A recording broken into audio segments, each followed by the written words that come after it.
everybody. It's me. It's Randy from Boss Pros and the R&R Podcast. And it's me, Reed, also from Boss Pros and the R&R Podcast. And today we're gonna do what we do on the R&R Podcast every day, which is talk about stuff that you and your friends talk about and try and make money off of it. Anyway. So yeah, if we can make money, that'd be great. But I'm just here to have fun. You don't have to make yourself sound like a super wholesome guy. I am a super wholesome guy. You can suck my nut. Are you sure about that? Oh, I don't have it pulled up. Hold on. Hang on. I got you. All right, tell me when to say it. Tell me when to say it. Yeah. Go ahead, say it. Yeah, you know, I'm a super wholesome guy, you know.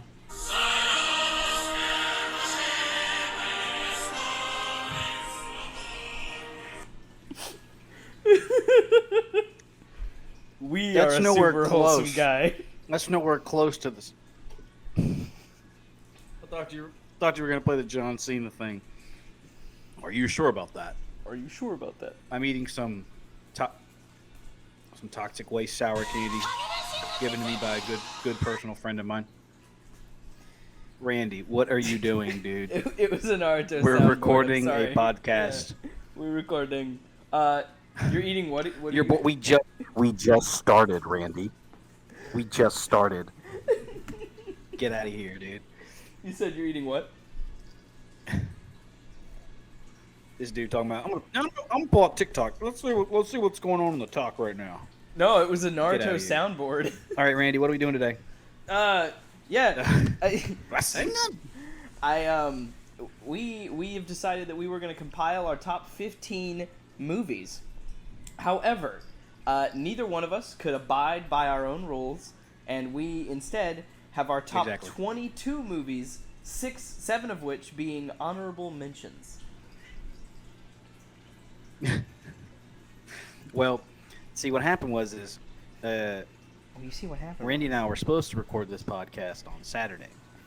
Whenever you and what happened was kindly we moved all of Randy's stuff into his new.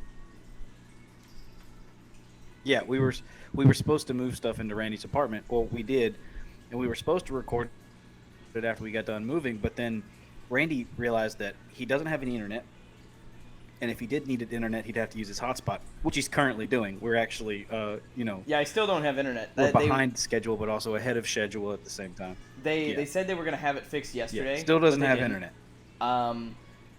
We're either going to get a call or someone's going to come by tomorrow, and we'll have fixed internet tomorrow. Hey, Lolo. Hey, pretty baby. So both of us are in situations where we are freshly moving into a new place, and it seems like there's going to be some delay. Yeah.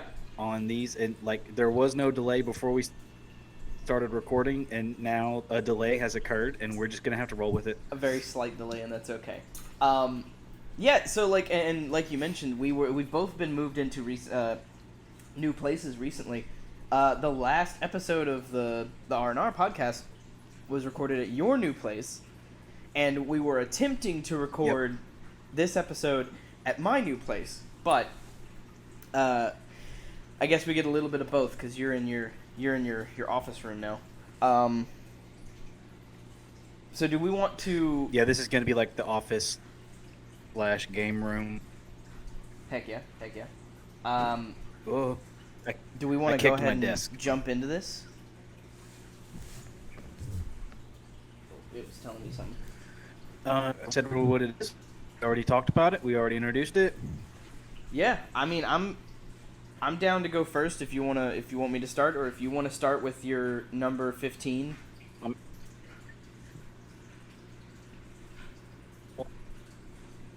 So are we this, and then we'll go all of our honorable mentions. Yeah. So the idea is to get down to after we get done with our number 2, we then do all of the honorable mentions, and then we reveal the number 1. Mm-hmm. All right. Okay. So we're doing. Okay. So sorry. I the overlooked Disney classic, Treasure Planet. I knew that was going to be on your list. I knew it was. Very good movie. That movie brings me joy and happiness and sadness all at the same time.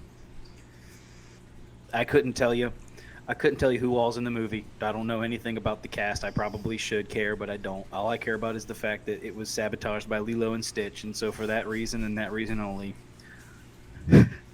I will never, ever, ever watch Lilo and Stitch ever again. The fact that Disney went out of their way to sabotage, they gave away the plot of the movie. If you go and you watch the trailer that is released, the trailer that is shown in the theater of the Lilo and Stitch movie, which was released in the summer of that year, they give away the freaking plot of the movie. They give away the fact that Silver is the cyborg. Like, they give it away. They don't even try to hide it. Oh, and that is infuriating to me. Okay. Yeah, if you go back and if you watch it on YouTube, they straight up just give it away. Like, there's no like lost in translation. He might be. It's just, hey, yeah, we got this movie. Here's the bad guy. He cooks stew. Goodness gracious. My number 15's going to be You can tell I'm a little impassioned by this. Oh, absolutely, and I can tell you are. My number 15 is going to be a little more gruesome than yours. Mine is the original Saw movie. So, I was tied up between Saw 1 and Saw 7. Because 7 is really good and really gruesome. But Saw 1, it's the thing that starts it all. It's the precipice of something new.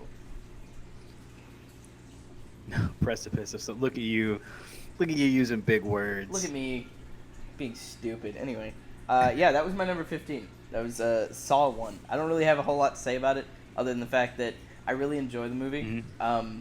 Raven doesn't like it because she has seen it so many times, but I can personally continue to watch it again and again. And it's not that I still got by the fact that the dude was in the middle of the floor the whole time, but it's still just the music crescendoing all the way to the game over. Yeah. Well, you know what I like is the fact that they tried to recreate that moment in a later movie to like. Yeah. And I'll be honest with you, I've only ever seen one Saw movie, and it's the first one.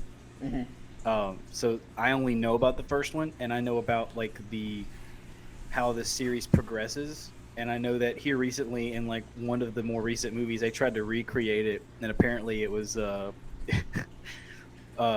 it was not well received from what I heard. They basically tried to like, they're like, hey, remember whenever we like did a triple somersault off that diving board and landed on the pool? We're gonna try it again, except we're 40 years older, and our back's a little broken. And our ligaments aren't as good as they used to. We belly flopped. Look at that. Yeah. What is your number 14, sir? My number 14. So for anybody that knows me, knows that I like an array of movies.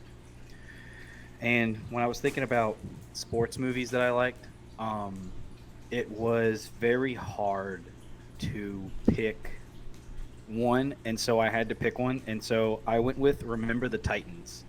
That's a good one. I like that one. Remember the Titans is my number 14 movie. See, Remember the Titans combines two of my favorite things, which is sports and history. Yeah. That movie is a love story between the two. So that's good stuff. I always liked it as a movie, and that cast is ridiculous. If you go back and watch it now, that cast is ridiculous. Who's all in that movie? Mm-hmm. But then finding out later on in my life that it was based off of a true story. And yeah, some things were changed because it's Hollywood and it's a movie, but the fact that it was a true story and these are real people just sort of like hits it home for me. No, yeah. So that's my number 14. I do like a good based on a true story movie. I really enjoyed The Blind Side. It's not on this list, but I do really enjoy that movie. That and We Are Marshall. That's actually one of my mom's favorite movies. Oh, that's a great movie, dude. I almost put that in one of my honorable mentions, but I already have. I think I have 3 sports movies, and I couldn't overload it. Right. I just couldn't do it. My number 14 is The Day After Tomorrow.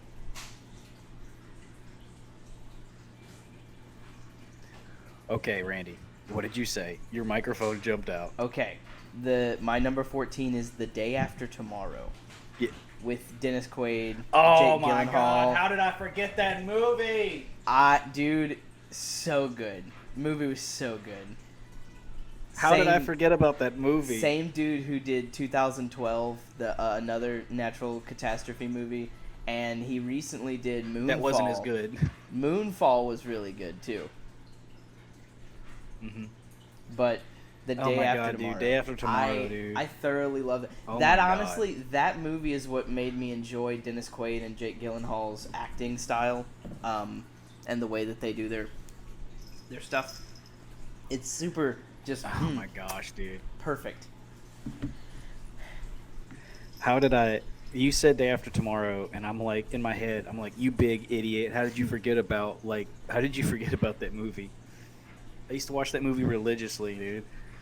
Oh my So god. good. I feel so stupid. Now you know how Okay, I felt. all right. Now you know how I felt the other day. Yeah. Ladies and gentlemen, there will be a movie that I put that is in my honorable mentions. And when I said it, Randy about had a fit in the car he was driving.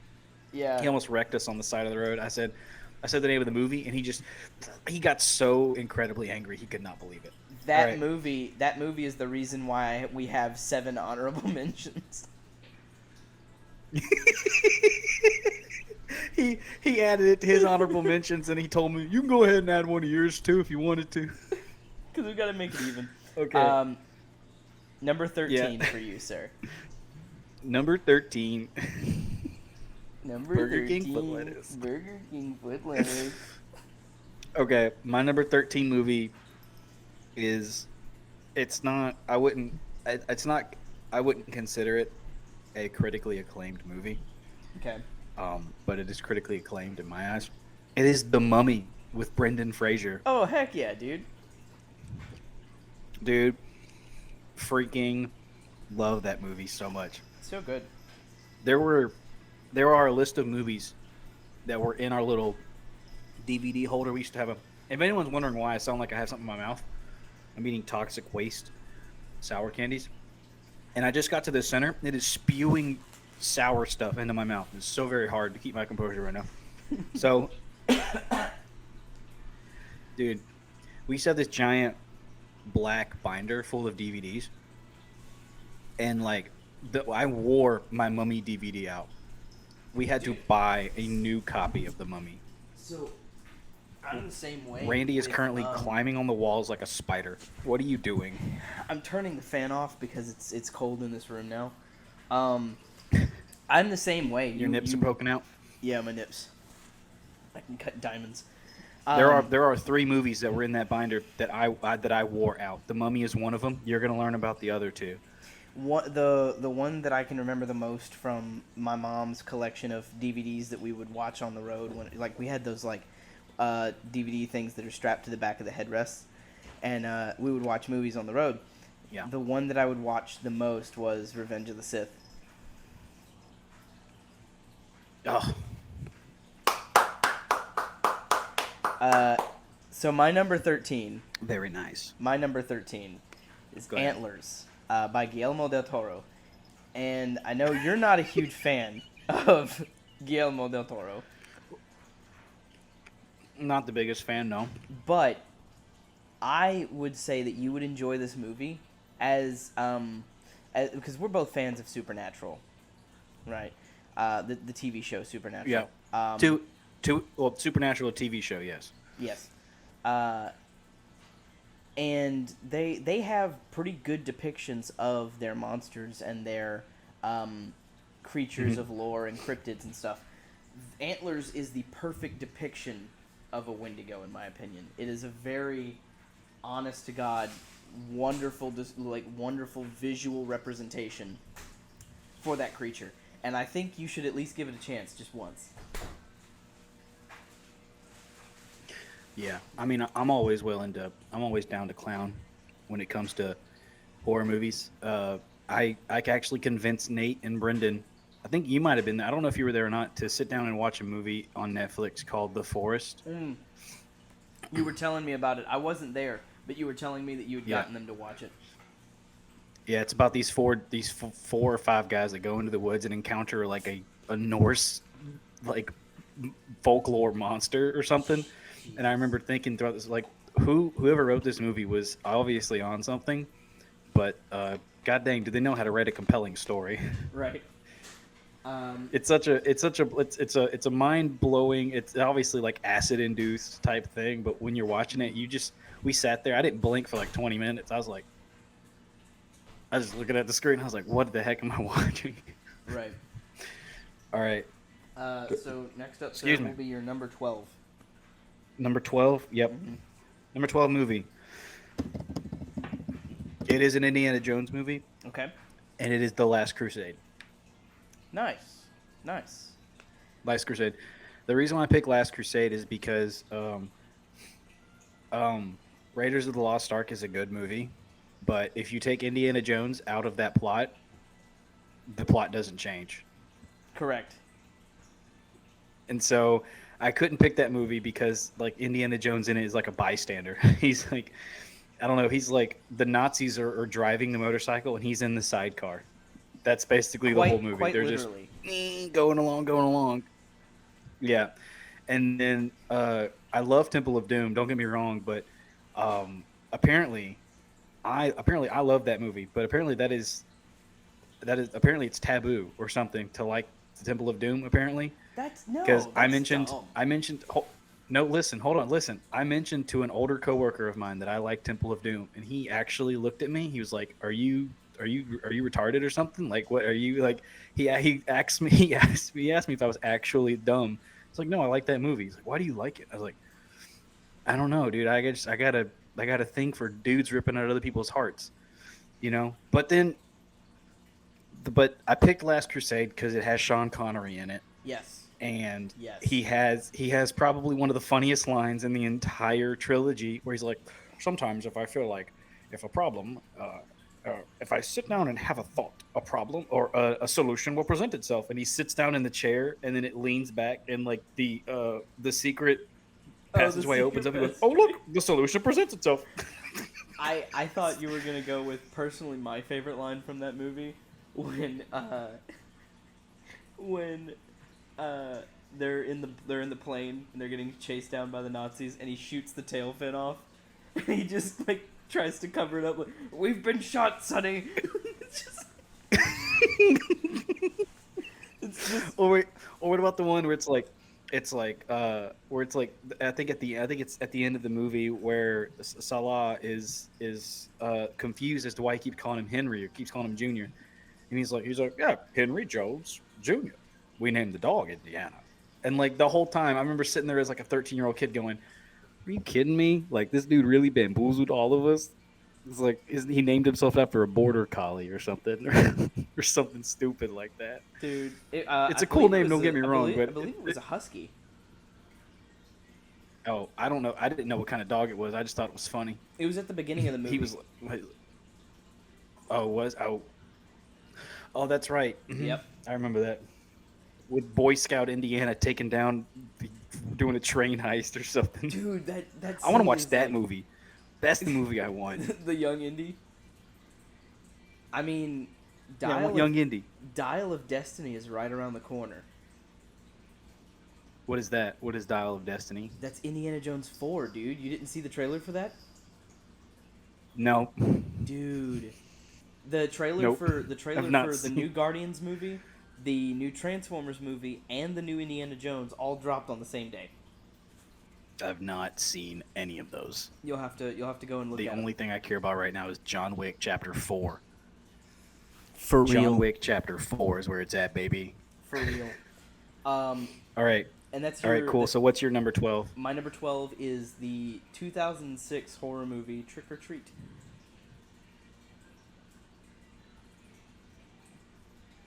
Dude, leave it to you to pick like some random off the wall horror movie that nobody else has heard of, dude. No, okay. there are a lot I need of you to people who've explain this heard of movie it. to me right Okay, now. So it's all so the movie takes place Uh-huh. all on one night, but the events are out of order.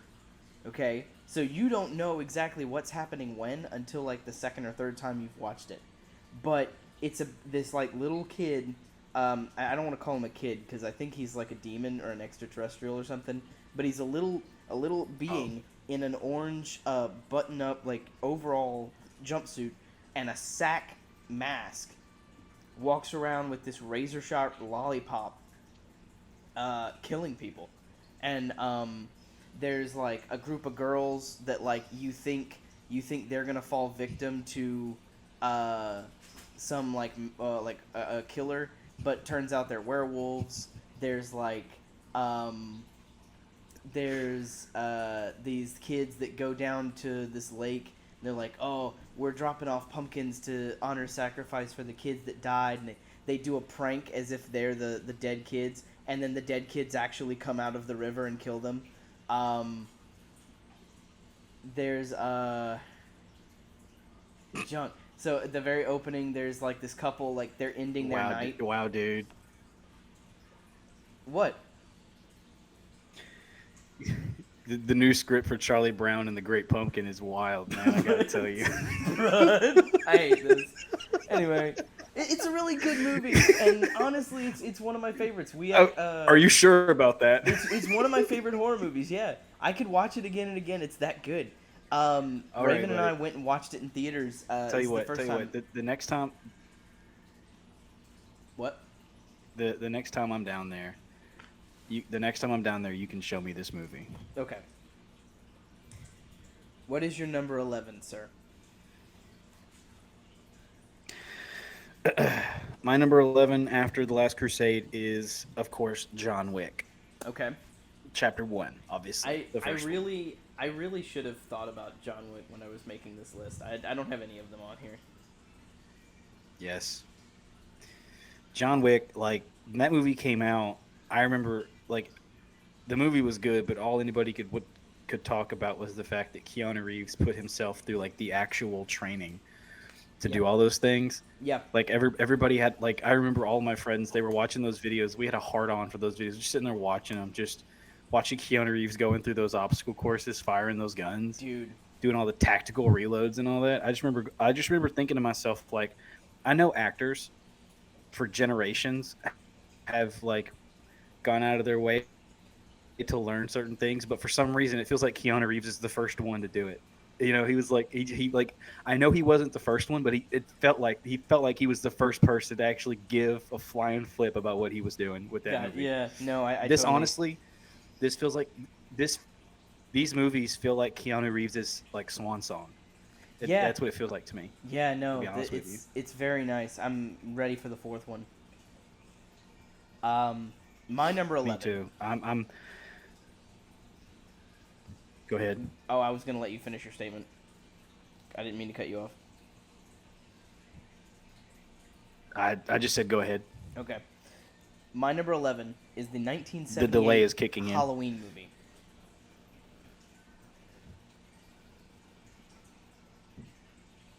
Oh, you're frozen on my end. Oh, well, maybe it's a good thing you were frozen, because I just saw you pull your hands away from your boobs.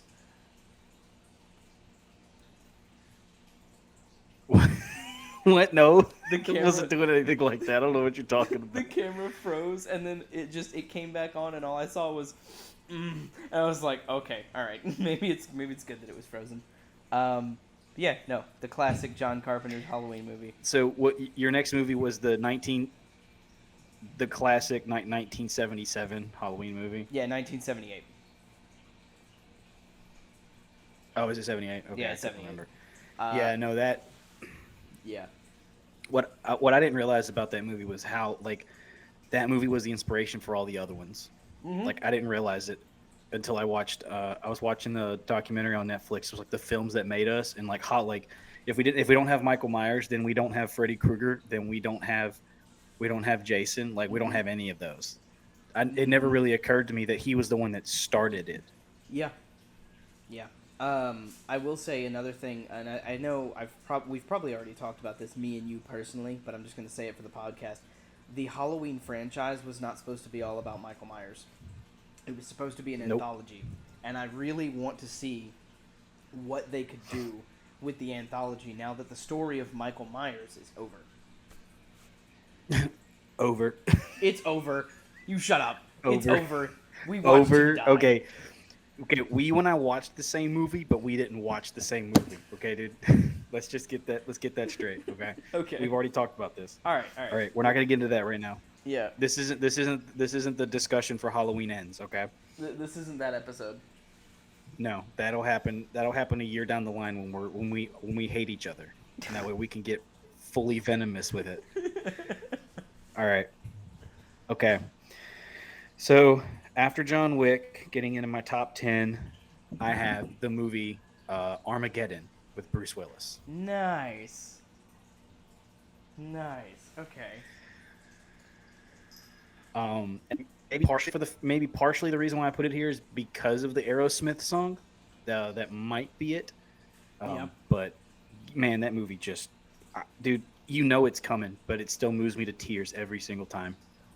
That final scene where he pushes Ben Affleck back into the tube and sends him off to Earth, and then detonates the asteroid, and then like they do that shot where it zooms in on his eyes, and he sees everything. Oh my god, dude, it gets me every time. It's so good. And on top of that, like that cast is just phenomenal. Steve Buscemi, Michael Clark Duncan, Ben Affleck, Billy Bob Thornton. Like freaking, you got everybody in that movie, dude. You have everybody in that movie. That is an all-star cast. My number 10. That is like Armageddon has one of. Oh, say go ahead. No. You were on the bit. Go ahead. Well, this is the part where the delay is going to kick in. So people will just have to deal with that. But Armageddon, like if I had to pick a cast that is like S tier, like Armageddon is it. Yeah, like, like Armageddon is. I totally agree with you. It's like one of the most perfectly cast movies of all time. Absolutely. My number 10. Right. Go ahead. And this is another like if I had a list of actors that I would want to play in like everything. Sweeney Todd and the Demon Barber of Fleet Street. I know you're not as big of a fan of musicals as me, but Tim Burton's take on this traditional musical with Johnny Depp, Alan Rickman, Helen Bonham Carter. No, wait, hang on. Helena Carter, whatever.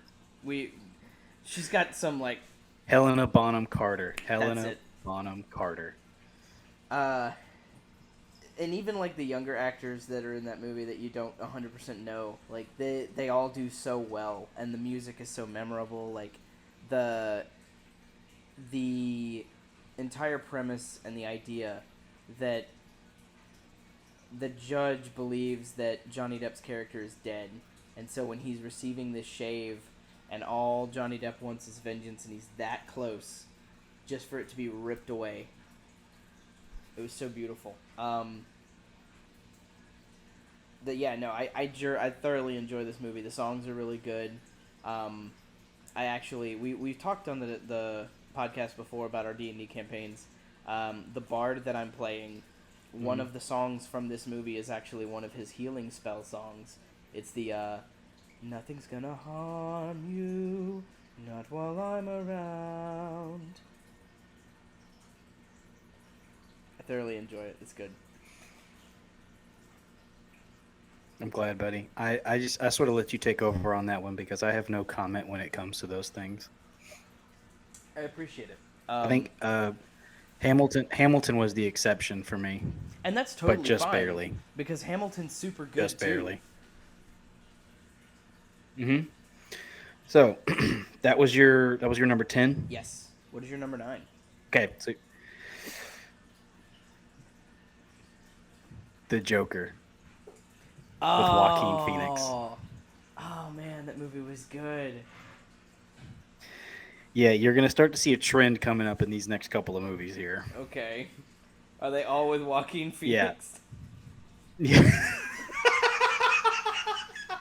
I tricked you. It's my top 50, it's my top 9 Joaquin Phoenix movies. You know what's funny is whenever you see what my number 1 movie is, you're going to laugh. Is it because he's in it?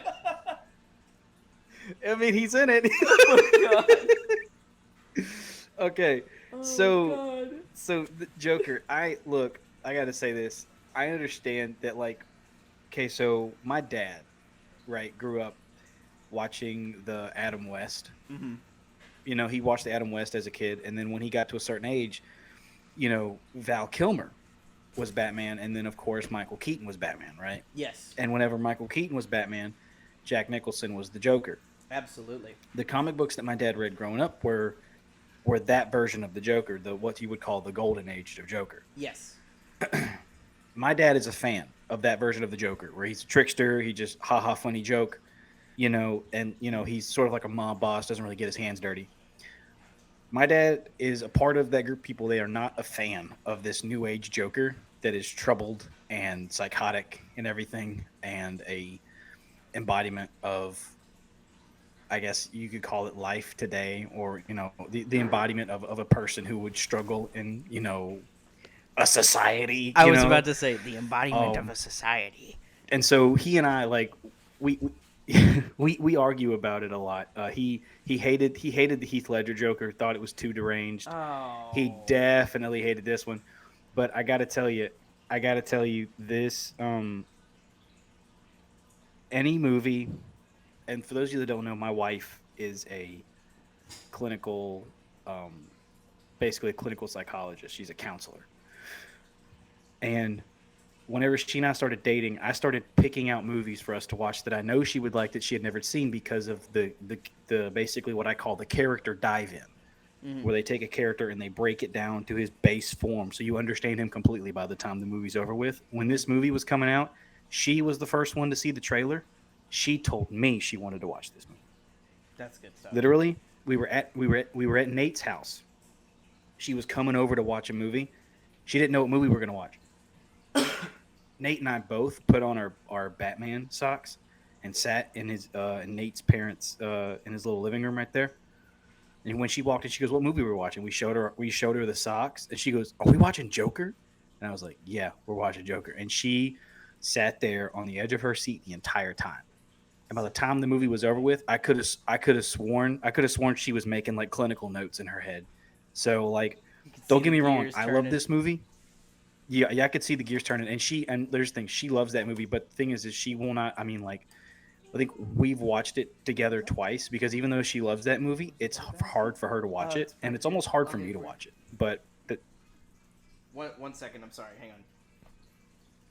we're just gonna cut this out. Basket from over here behind stuff. Okay. Well, I'll just talk to the people. Man, like, that movie is just phenomenal. Phenomenal. You'll have to forgive us, though. I know this seems a little unprofessional. We never really claim to be professionals. We're not really trying to be professionals here. We're just, goodness gracious. We're just trying to, we're just two friends, just trying to have fun. Randy and I, we have hobbies, but this was supposed to be like our,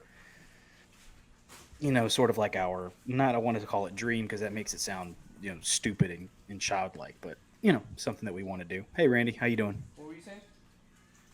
Oh, no, I was just telling the audience about, I was like, I apologize for being unprofessional, but then I was like, but then again, we never claimed to be for professionals. No, this is just something we want to do for fun. Okay. I'll say. So I've rambled on long enough about Joker. Go ahead and go to your next movie. So this is going to be a point of contingency. My number 9 is the movie Inception. All right. Okay. Oh, okay. Okay. You and I have already discussed. Okay. But of course, the people at home have to know. So They have you to go know, ahead and I would you like talk to about say how much that you they like the movie, firstly- and I'll they just. firstly need to know that you didn't watch the movie all the way. Yeah, because I couldn't make it all the way through that movie. So I enjoyed it from the conception of the idea to the final act of the movie where they're actually pulling off this mind heist is what it is. It was a thrilling adventure to me. Like it was. I've always been fascinated with the idea of like breaking the laws of reality and the laws of physics and the space-time continuum and like all these other things. That's why Back to the Future is one of my favorite movies, like bar none. Is because the concept. It's a good of, trilogy. Good trilogy. Absolutely, absolutely.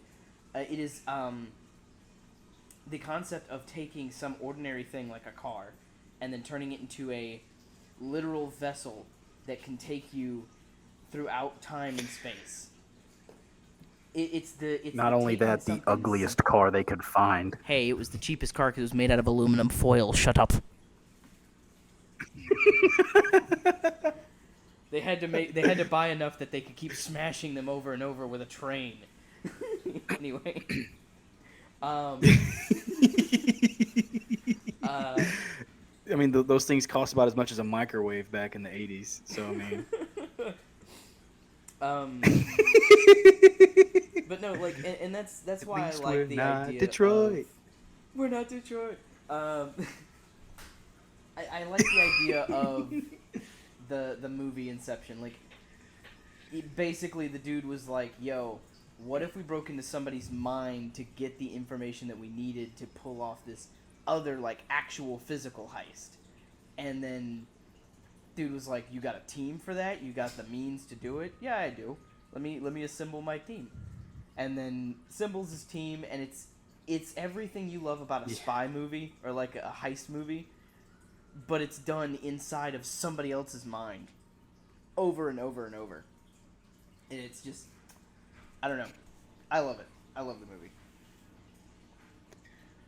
Yeah, well, see, if I can explain my thought process on it. So you know, you have that person in your life that has the kind of voice that the more you listen to it, the angrier you get. Yes. Okay. Now imagine that times 10. That was me watching that movie. They got through that first sequence. They got into the helicopter and they were explaining the device. And I remember sitting there like, I just couldn't do it, man. I just like, it's almost like, did you ever watch Little Rascals? Yes. You know the kid that sings with Darla? Yeah, Alfalfa. The one with the one like with, the poop puffed up. Yeah. No, not Alfalfa. The other one. No, the other guy with the glasses. The one that sings the song. Yeah. Yeah. Yeah, that was that movie to me. Oh no. All right. Well. That dude, I just like. To keep from getting you roasted online, we'll move on to your number 8. Dude, I don't care, dude. You gotta understand, I don't care. I do not care. No, right? I get I'm a that. fat man wearing a baby blue shirt, all right, and a Pro Rodeo Hall of Fame hat. Okay, I do not care. I do not care. Let me repeat. I do not care. You can roast me. I do not care. If there's anything to walk away with this from, ladies and gentlemen, it's that he does not care. I do not care. So, all right, my next movie. Mm-hmm. Yeah. Okay. I wish I could go back to 2018 and watch this movie for the first time over again, and that is Infinity War. Okay. All right. If I could go back in time and rewatch that movie for the first time, I wish I could. I wish I could so bad. Mm-hmm. Like, look, Endgame's good. Don't get me wrong. It's a great ending. I think they should have stopped right there, honestly. But Infinity War, I mean, like, the bad guy wins. Like, I don't know what else to tell you. Like, no other studio in history has ever like dropped their balls in other people's mouth and like had them gargled, and people would just go, "Yes, please give us more." Like, I don't understand. Well, like, I would argue the whole time. that... The whole time. Go ahead. I would argue that Rogue One also did that. That movie was not a happy ending. It was very much a, you enjoyed but we watching all knew that. these. Okay. You enjoyed watching these characters and getting to know these characters. Stop. Okay. Stop. Okay. Anybody that thought that those people were going to survive through the story of Rogue One was kidding themselves. Because there was no way because how are you the people that are responsible for like getting the plans of the Death Star and single-handedly getting them to Princess Leia, and then just they don't like. The problem is they made this movie when they did. They were shoehorned into an ending, so people like you had to know that was coming. But Infinity War, you didn't know. Like obviously, we read the comics and we knew that in the comics he does it, and then they have to go into the Soul World and they have to rescue everybody from Soul World. But we like they're not really going to do that, are they? Because this is Marvel, this is Disney, this is Hollywood. They don't like to follow the source material. They don't like to do things the way that we like to do things. But then they did it. They straight up they did it. Yep. They had Thanos win. I mean, like they left Thor standing there like a cuck holding his Stormbreaker, and he was like, I don't know what to do. Yes. I don't know. Like I can't explain to people the cultural like movement. I understand that. I just don't like. You should have gone for the head. That is the baller. Like that is what he didn't have to say anything. Thanos, like all he had to do was snap, but he was like, I'm going to I can't. Oh, I cannot explain my thought process right now because that movie. Oh my god! If I can go back in time and watch that movie for the first time, now here's the thing: that movie is not obviously. If think about how I feel about this movie, and then think about how much further we have to go in the list. Okay, I want you to explain that. My emotions are going to climb as we go through this list. Okay? No, I get it. I just. Okay. I'll give you a minute to collect your thoughts on your next movie. I'll go ahead and tell you my number 8. No. Go ahead. Indiana Jones and the Last Crusade, bud. I genuinely like out of all 3 of the movies. Out of all 3 of the movies, and I too genuinely enjoy Temple of Doom. I don't know what people have against it. I mean, Kalima, like that is such an iconic quote now from that movie. Yeah, it's so good. I don't get it either, dude. I don't get it either. But The Last Crusade was definitely, in my opinion, the funniest, the most heartwarming, and Sean Connery was there. So.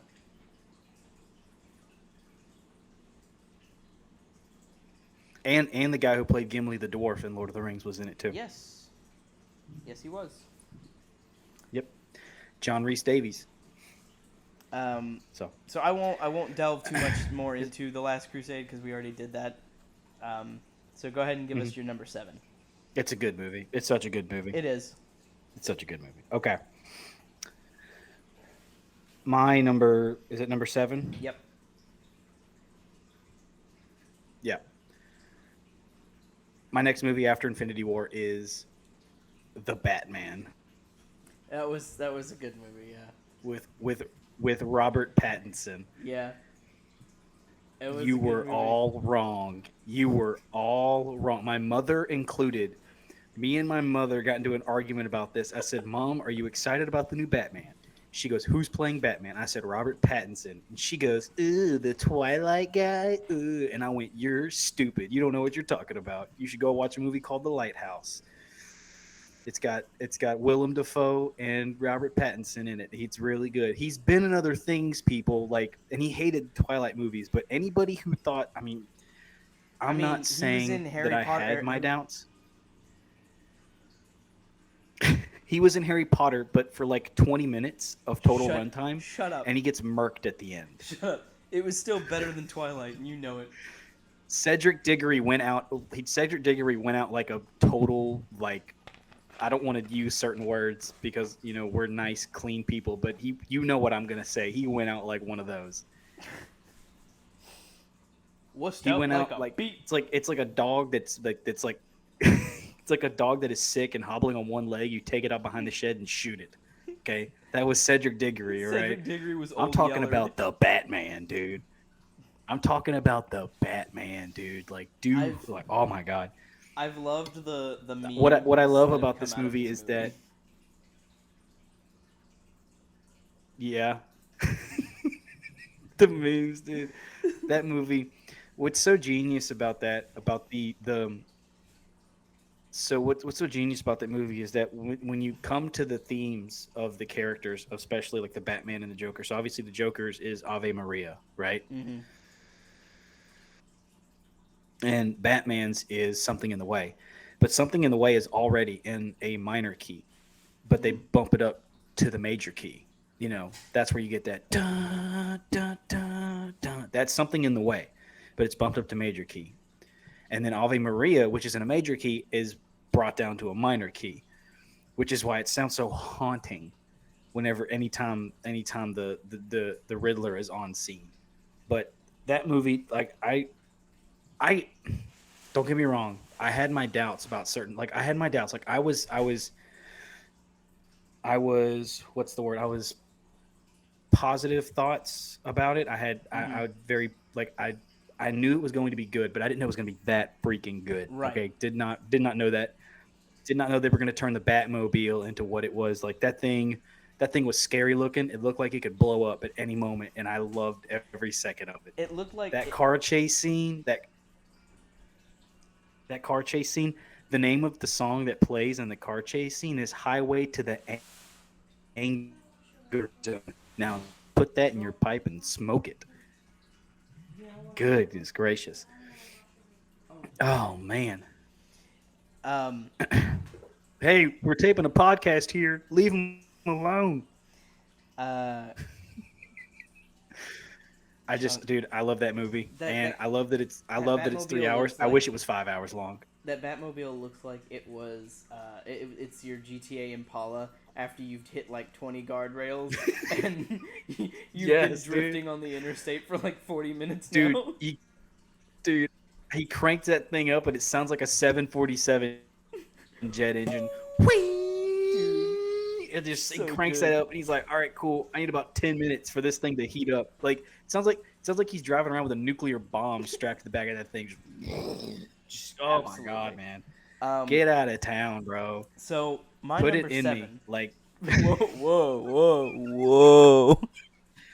Whoa.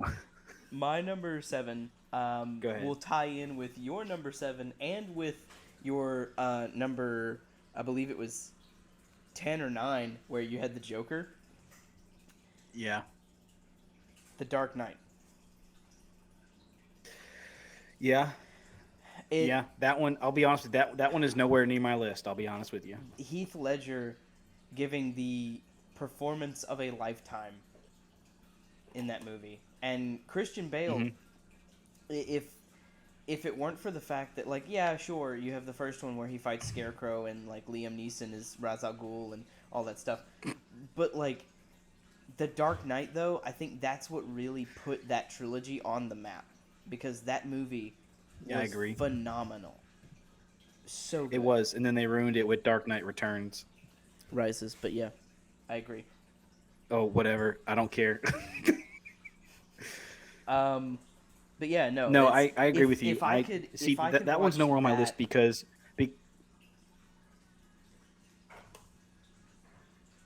Okay, again, the delay is killing us. Okay, Yeah. I'll finish my thought. So that one is nowhere on my list because I wanted to put the Batman on my list, and if I did that, even though I love the Dark Knight, I really do. But if I'm going to put the Batman on my list, I can't have another one. You know what I mean? I understand. Like that kind of goes back to, and we never even talked about our rules. One of the rules that we set for ourselves was we pick a franchise, and we pick our favorite movie in that franchise, and then we place it in the list, right? And the placing of that movie in the list is indicative of how we feel about the franchise. So, like, Randy is a huge fan of the Transformers franchise. So Randy is probably going to have a Transformers movie on his list. It's probably going to be pretty high up. But he's picking his favorite one, right? And depending on how high it is indicative of how he feels about the Transformers franchise. Sooner or later, we're going to rank the Transformers movies. I have a feeling we're going to. I've only seen like the first 3, I think. I've seen Revenge of the Fallen, and Dark Side of the Moon in the first one. That's all I've seen. And that's really the only ones that matter. That's the only ones that in my opinion, matter. I will say. But anyways, I like the new canon that they're trying to start from with the Bumblebee movie. If you watch just the Bumblebee movie forward, I do like that new canon that they are trying to make. So I'm actually looking forward to the Rise of the Beast. Ron Perlman, aka But Hellboy, is Optimus Primal. So,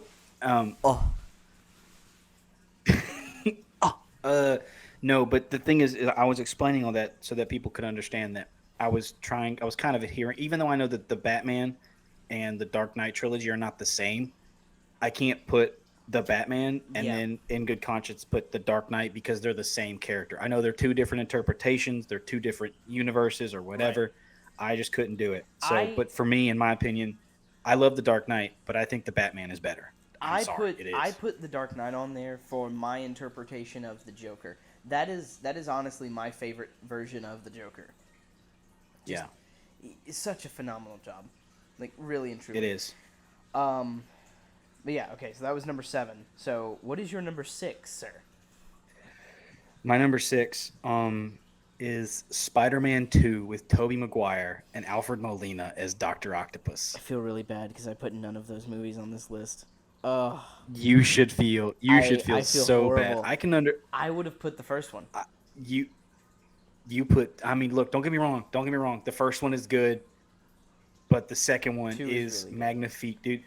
Dude, the first one is so campy and I love it. Like there's the who's the photographer that takes the pictures of Spider-Man, and he shows up and then Green Goblin just goes, sleep. And he sprays him with the sleep gas. I don't know why. Randomly, I will be driving downtown. I'll be driving in my car. Carly will be in the passenger seat. And I'll just randomly go, sleep. Like in my best Green Goblin voice. Don't get me wrong. The Green Goblin is iconic. Dude, Willem Dafoe's Green Goblin is iconic. But you can't beat Spider-Man 2. You know what's, Like, you know what's they're really like, funny? what's up?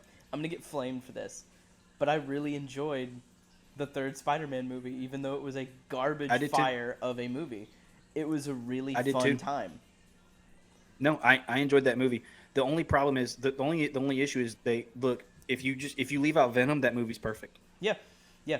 The studio tried If to you make leave him out do Venom- way too much. Yeah, that was the studio because you and I both know Sam Raimi. He didn't know anything about Venom. He wanted to make it. He wanted it to be Sandman, right? He wanted it to be Sandman, and he wanted it to start the storyline between him and New Goblin. And the studio was like, "We want Venom," and Sam Raimi was like, I don't know anything about Venom." They're like, "We want you to put Venom in the movie." Cool, I'll do that. I'll do what you want me to do, because like I think the plan was to solve the Sandman issue and then have the New Goblin issue be an ongoing thing. Yeah. I don't know if he planned to kill Harry in the third movie because I know he planned on making 6 movies, so I don't know if he wanted to stretch that out. But I'll be honest with you, like when I think about that movie, I don't think about the Venom stuff. I think about like the stuff with Harry. I think about the stuff with Flip Marko. I think about all that stuff. Yeah. Now I think you can still do like the pissed off Peter storyline without the black suit. I really think you can. I mean, I genuinely think you I can think too. I think the black suit gave them like an opportunity to explore that, they explore that side of Peter, but I think they could have just done it naturally. Don't get me wrong. Yep. I love that movie. Don't like it as much as the first two, but I do enjoy that movie. I mean, Right. I cry every time I watch Harry die. I do. Absolutely. It's incredibly moving, and I love that one of the themes about that movie is forgiveness. Yeah. Because at the end, he forgives. I know some people have their issues with it, but as somebody who struggled in their life, like one of the biggest like points of my life, of my story, is forgiveness, is forgiving people. I struggled with that for a long time, so that resonates with me. Yeah. Like on a subatomic level. Yeah. But I love Spider-Man 2. I love that movie. Oh my gosh, that movie. And the fact they were able to bring back Alfred Molina as Dr. Octopus in the new movie, That one was and good. sort of and to give that character closure, because whenever he sees Peter, he's like, "Oh, Peter, how have you been, my boy?" Like to finally get that closure, to sort of see that his sacrifice wasn't in vain, So Yeah. I love that movie. I can't speak highly enough about that movie. It's just I will say that. that I mean, one of the main reasons outside of just childhood nostalgia that I do enjoy Spider-Man 3, and I know it's back off topic of Spider-Man 2 again, but the memes that have upcome in the past like year from that movie, like "see you later, chump," it's like, it's so good. It's so good, and oh man. it That's good, encapsulates but- it encapsulates the humor of me as a kid whenever I was I love how- watching that movie.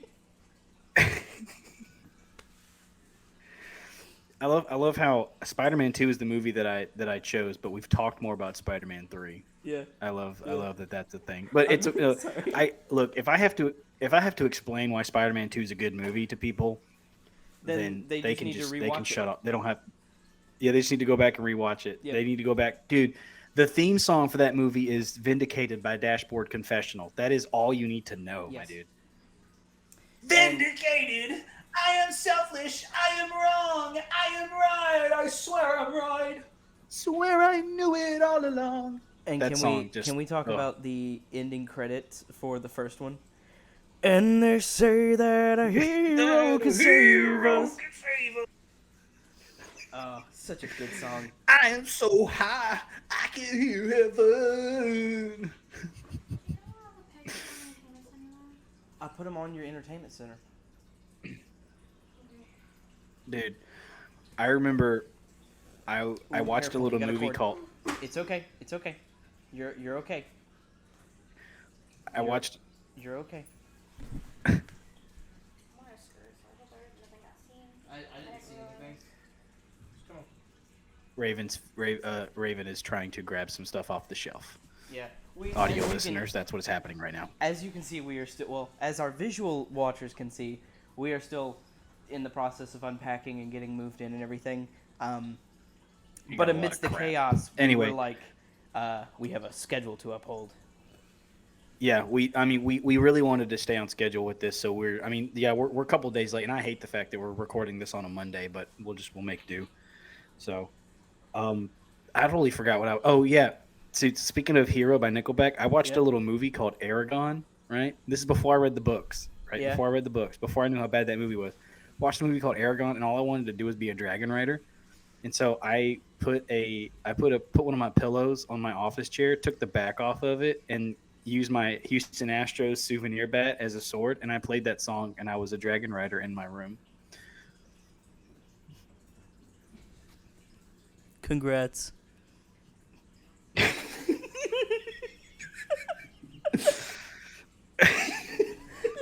I can't believe I just admitted that. That's gonna go on Spotify. On Spotify, YouTube, Patreon, if you pay us enough.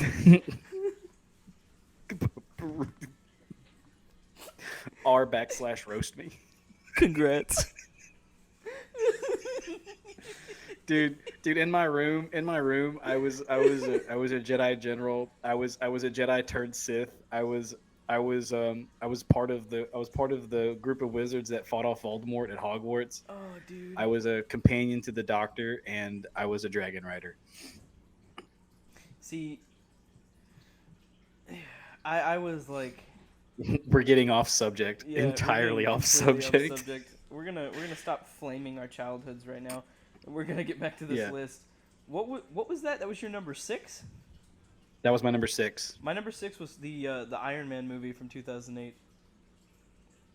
So the first one? Yeah, the very first Iron Man movie. If I could watch for the first time again, my number 7, which was Dark Knight, my number 6, which was Iron Man, and my number 4, which we will get to, if I could watch those for the first time again, it would make me so happy. Like, Yeah. I watched The Dark Knight on my brother's iPod Touch. I watched Iron Man with my dad, my grandparents in the living room of my grandparents' house, and I watched my number 4. I remember it came out, and my grandma got me the 2-disc, like, double pack that included a variant cover, like a cardboard cover that had more, I know exactly what you're talking about. Yeah, it had more people. Yep, I know on exactly it. what you're talking about. Yep. You know what the funny thing is about those? You know what the funny thing is about those alternate covers? Those are actually the covers that they release overseas. That's awesome. So like if you were to buy like the UK or the UK version, which includes like the UK and Asian and Japanese and all that, those are the alternate covers. But if I Yeah, could watch because those if you look at the if you look at the cover for X-Men First Class that America got, it's like kind of bleh, even though the movie's really good. Mm-hmm. Then you look at the cover that Japan got, it's like bright yellow. It's got all the characters on there. And it's holographic too. It's real good. So But yeah, it's more of a nostalgia thing for me. But if I had to pick my favorite, as much as I identify more with Star-Lord and all that stuff in the MCU, if I had to pick one movie out of the MCU, it would be the thing that started it all. Mm-hmm.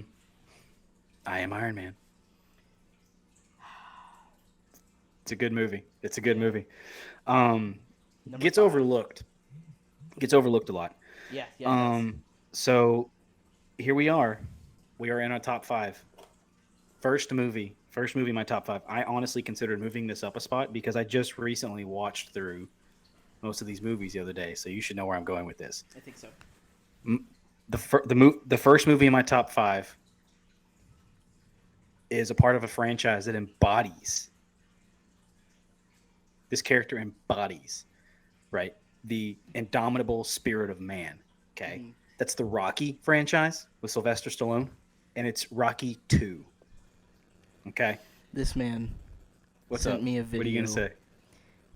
At 9 o'clock in the morning, the day he was supposed to be leaving in 30 minutes to come to help me move, of an entire 6-minute bit from one of the Rocky movies.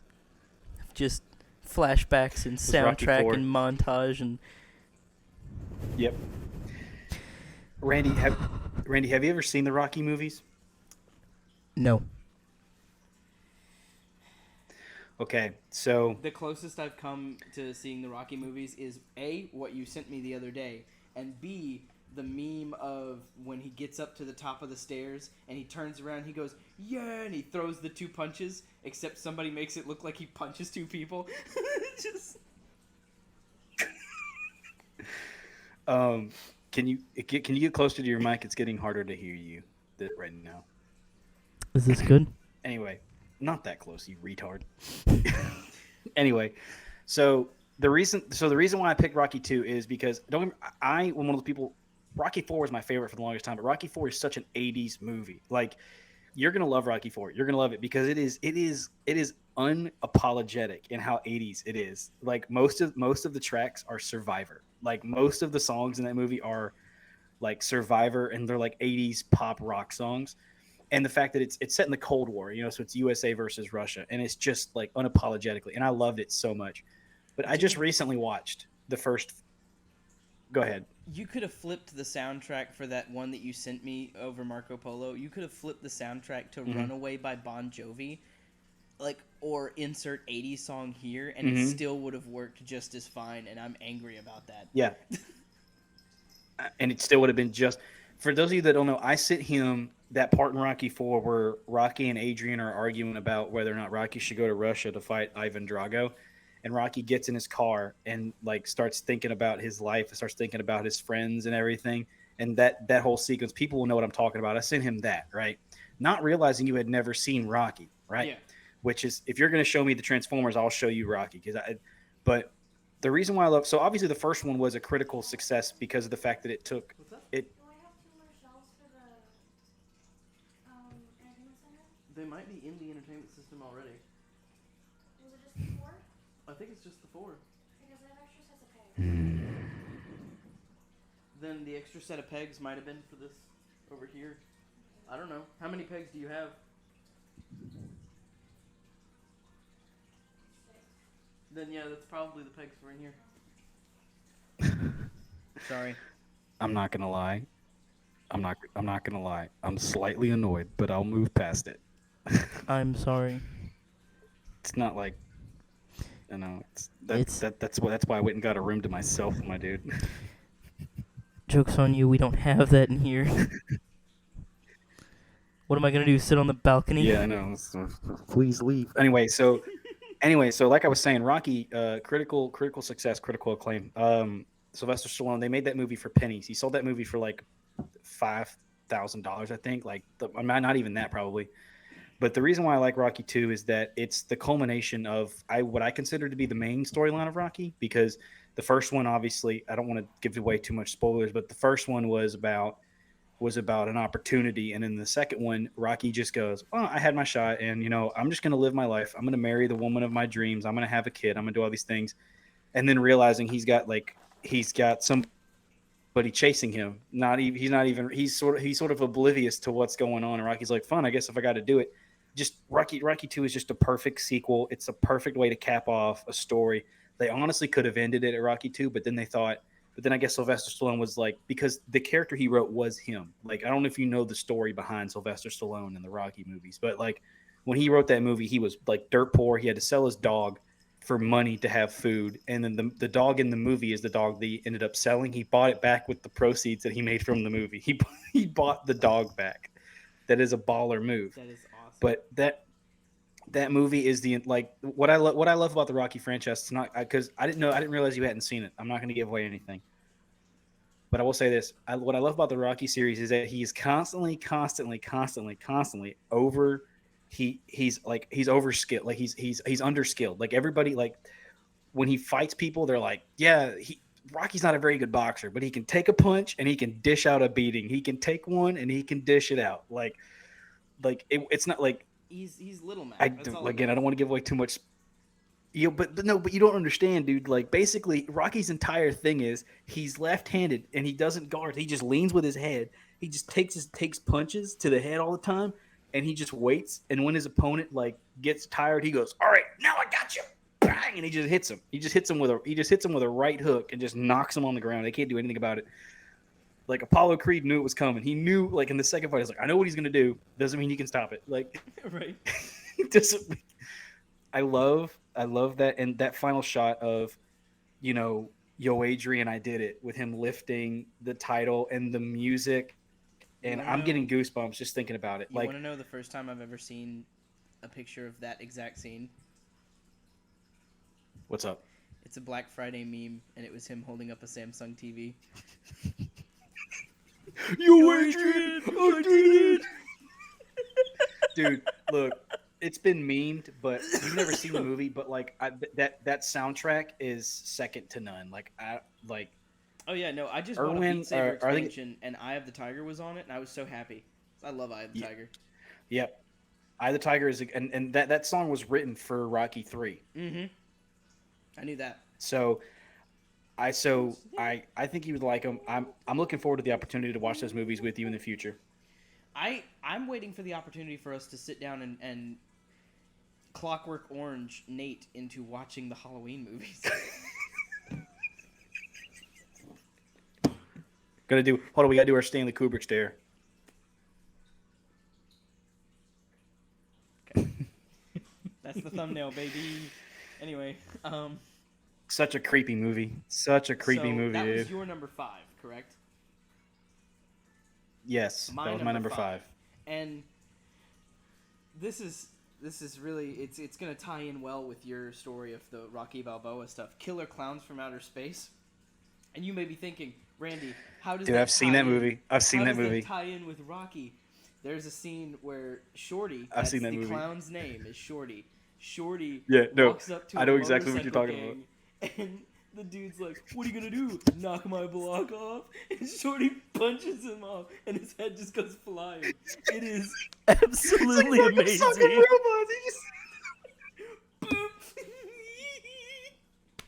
Dude, I've seen that. My mom showed me that movie, dude. It's so good. It's straight so up, good. dude. I love that movie so much. Dude, that movie is so stupid, man. The main but it's song so that was good. written for that thing, "Killer Clowns from Outer Space." Dude, it's so good. Oh my god. There's a survival horror game coming out for it, right? No. It's a PvP. What's it some called? People play as aliens, some people play as the Killer Clowns, and some people play as humans. Dude, I remember. I think I was like 15 years old, and my mother. We were watching something. I said, "This has got to be the worst movie I've ever seen." And my mom goes, "No, I'm going to show you the worst movie you've ever seen." She legit pulled up that movie. Dude, it's so good. Oh my god. She legit pulled that movie up. I think the moment that I saw them like sipping people with the straws or whatever. Yeah. You know what I'm talking about? I remember sitting there. I was like, encased in cotton candy. Cotton candy. Okay, That's in your top 5. Like, what made this movie for me? What made this movie for me was the fact that not only did those two ice cream boys land in a ball pit with two clown women, right? The only two clown women recorded in existence.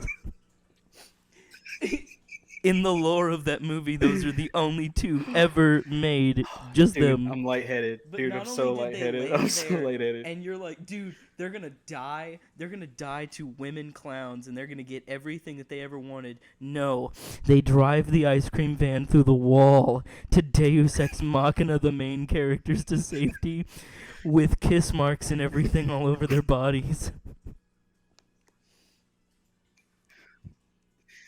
Oh my gosh, dude. It's a Halloween Dude, tradition now to watch you know, that movie. I love the I love the astounding difference already in our top fives.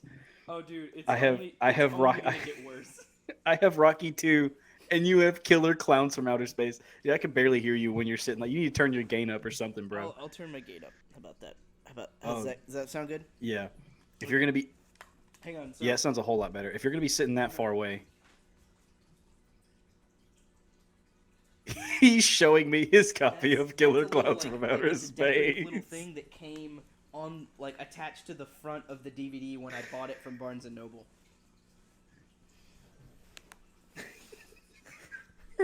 Rocky 2, Killer Clowns from Outer Space. I don't Critically acclaimed understand. sequel to a critically acclaimed movie. A C movie. A C sci-fi. It's not even a B movie. No, it's a D movie. I don't even know what you're talking about. It's not even a C. It is a D movie, and it is probably the best movie ever created in my human God, dude. existence. Get out. Oh my God! This list is oh God, this is awesome. I'm so glad we did this. Well, Okay. Timmy, what was your favorite part of the R&R Go to that podcast? number- I liked when they laughed about Killer Clowns a long time. Okay, all right, okay, we're moving on. Number 4. I had to pick. This is a franchise that is near and dear to my heart, and is near and dear to yours too. I think, at least I would hope so. And so, sorry, I have to plug in my phone. I wrote down the 2 best movies in this franchise, and I wrote out pros and cons. Empire Strikes Back, Revenge of the Sith. Wow, it's And I was that like, I low have to on pick yours? one. Huh? It's that low on yours? I can still barely hear you. Are you asking me if it's that low on my list? Yes. I was asking you if it's that low on your list. Yeah. It is that low. But whenever you see my top 3, you'll understand. Okay. Revenge of the Sith. I had to go with Revenge of the Sith. Purely because of the fact that it elicited such a response from me at the ripe old age of 10 years old. I remember sitting in my living room watching that movie with my parents, and I remember we watched, like, that when that movie came out. I don't know how old you were, but when that movie came out, that was a cultural movement. I Talking was about Infinity War, Revenge of the Sith came out. It was like the saga ends here. They were like, this is it. Like, we get to see the birth of Darth Vader, and like, whoo, that movie came out, and I remember sitting on my living room floor watching it with my parents and watching Anakin Skywalker burn on the shores of Mustafar. Yeah. Crying, bawling my eyes out like a little baby, dude. And straight up, like, I went to bed. I didn't sleep at all that night. I remember I had a folder that was a promotional folder. It was like a school folder or whatever. Mm-hmm. And it had Anakin on the front and Darth Vader on the back. And I remember I went into my backpack, got that folder out, and I remember I set it up on the edge of my bed, and I rolled over onto my stomach, and I was like, how could you do this, Anakin? Why? So Why? So crying. I was like, I how think could you it's- do it? You had a wife. You were about to have a kid. I think it's very funny that your number 4 movie you had a school folder of, and my number 4 movie I had a school folder of. But before we get to yours, I'm Yeah. just gonna say this: I love the Star Wars movies. Oh, Look, absolutely. I think that they all. Don't get me wrong. Oh boy, how do I say this? How do I say this lightly? I'm not one of those fans that just vehemently hates the sequels. I don't think they're relatively strong as a trilogy. I feel like they had a strong setup, and then there was no communication. Like I feel like And I agree with the you. idea to have three different writers, Mhm. the idea to have three different writers for the entire trilogy is a big no-no. You should have picked one. You should have picked JJ, or you should have picked Ryan Johnson, or you should have picked the guy who wrote the original script for number 9, but then they had to pull in J.J. Abrams to save the franchise in quotation marks there. J.J. Abrams, he set it up real nice. Force Awakens is a good movie. Yeah. It's a good Star Wars movie. I mean, that movie, I didn't realize how high up on the box office list that movie is. That movie is high. Apparently, I didn't realize that 2015 Force Awakens coming out was such a movement. I remember that trailer was magnificent in that movie. I left that movie going like I knew exactly what was going to happen. If you ask our friend Nate, I made 5 predictions in that movie. 4 of them were correct.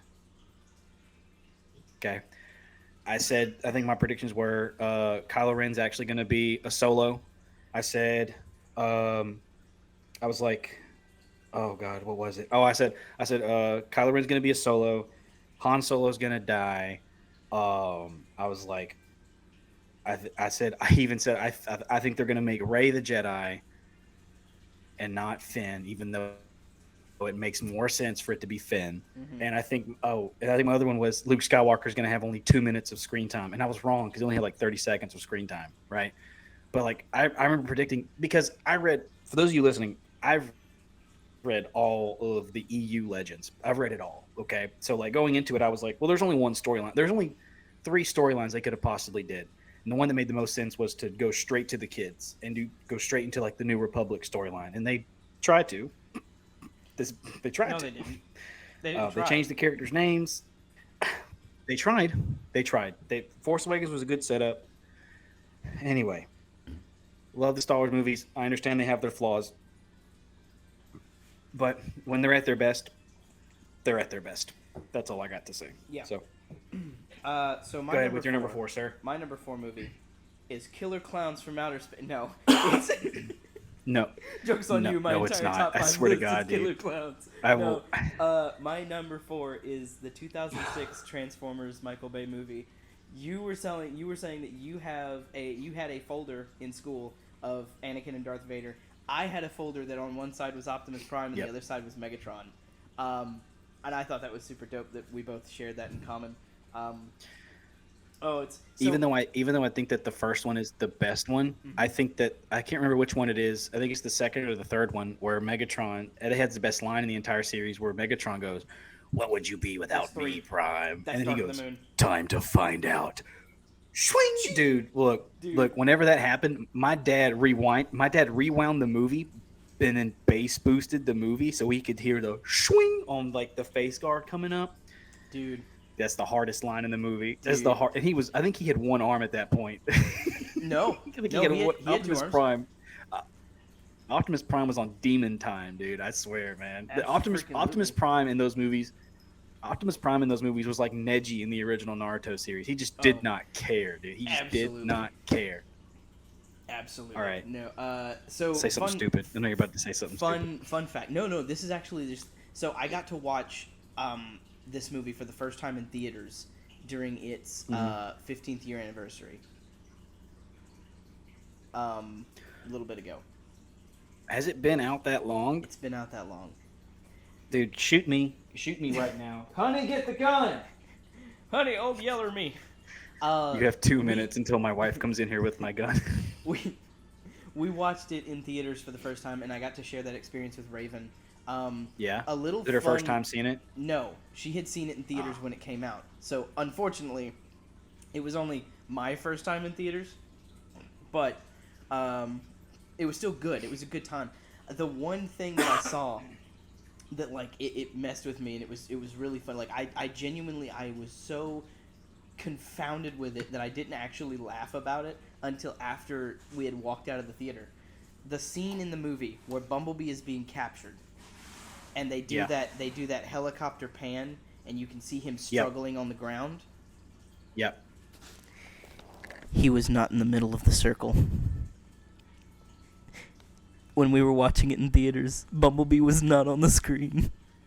It was just a bunch of people surrounding an empty Wait. squat of concrete.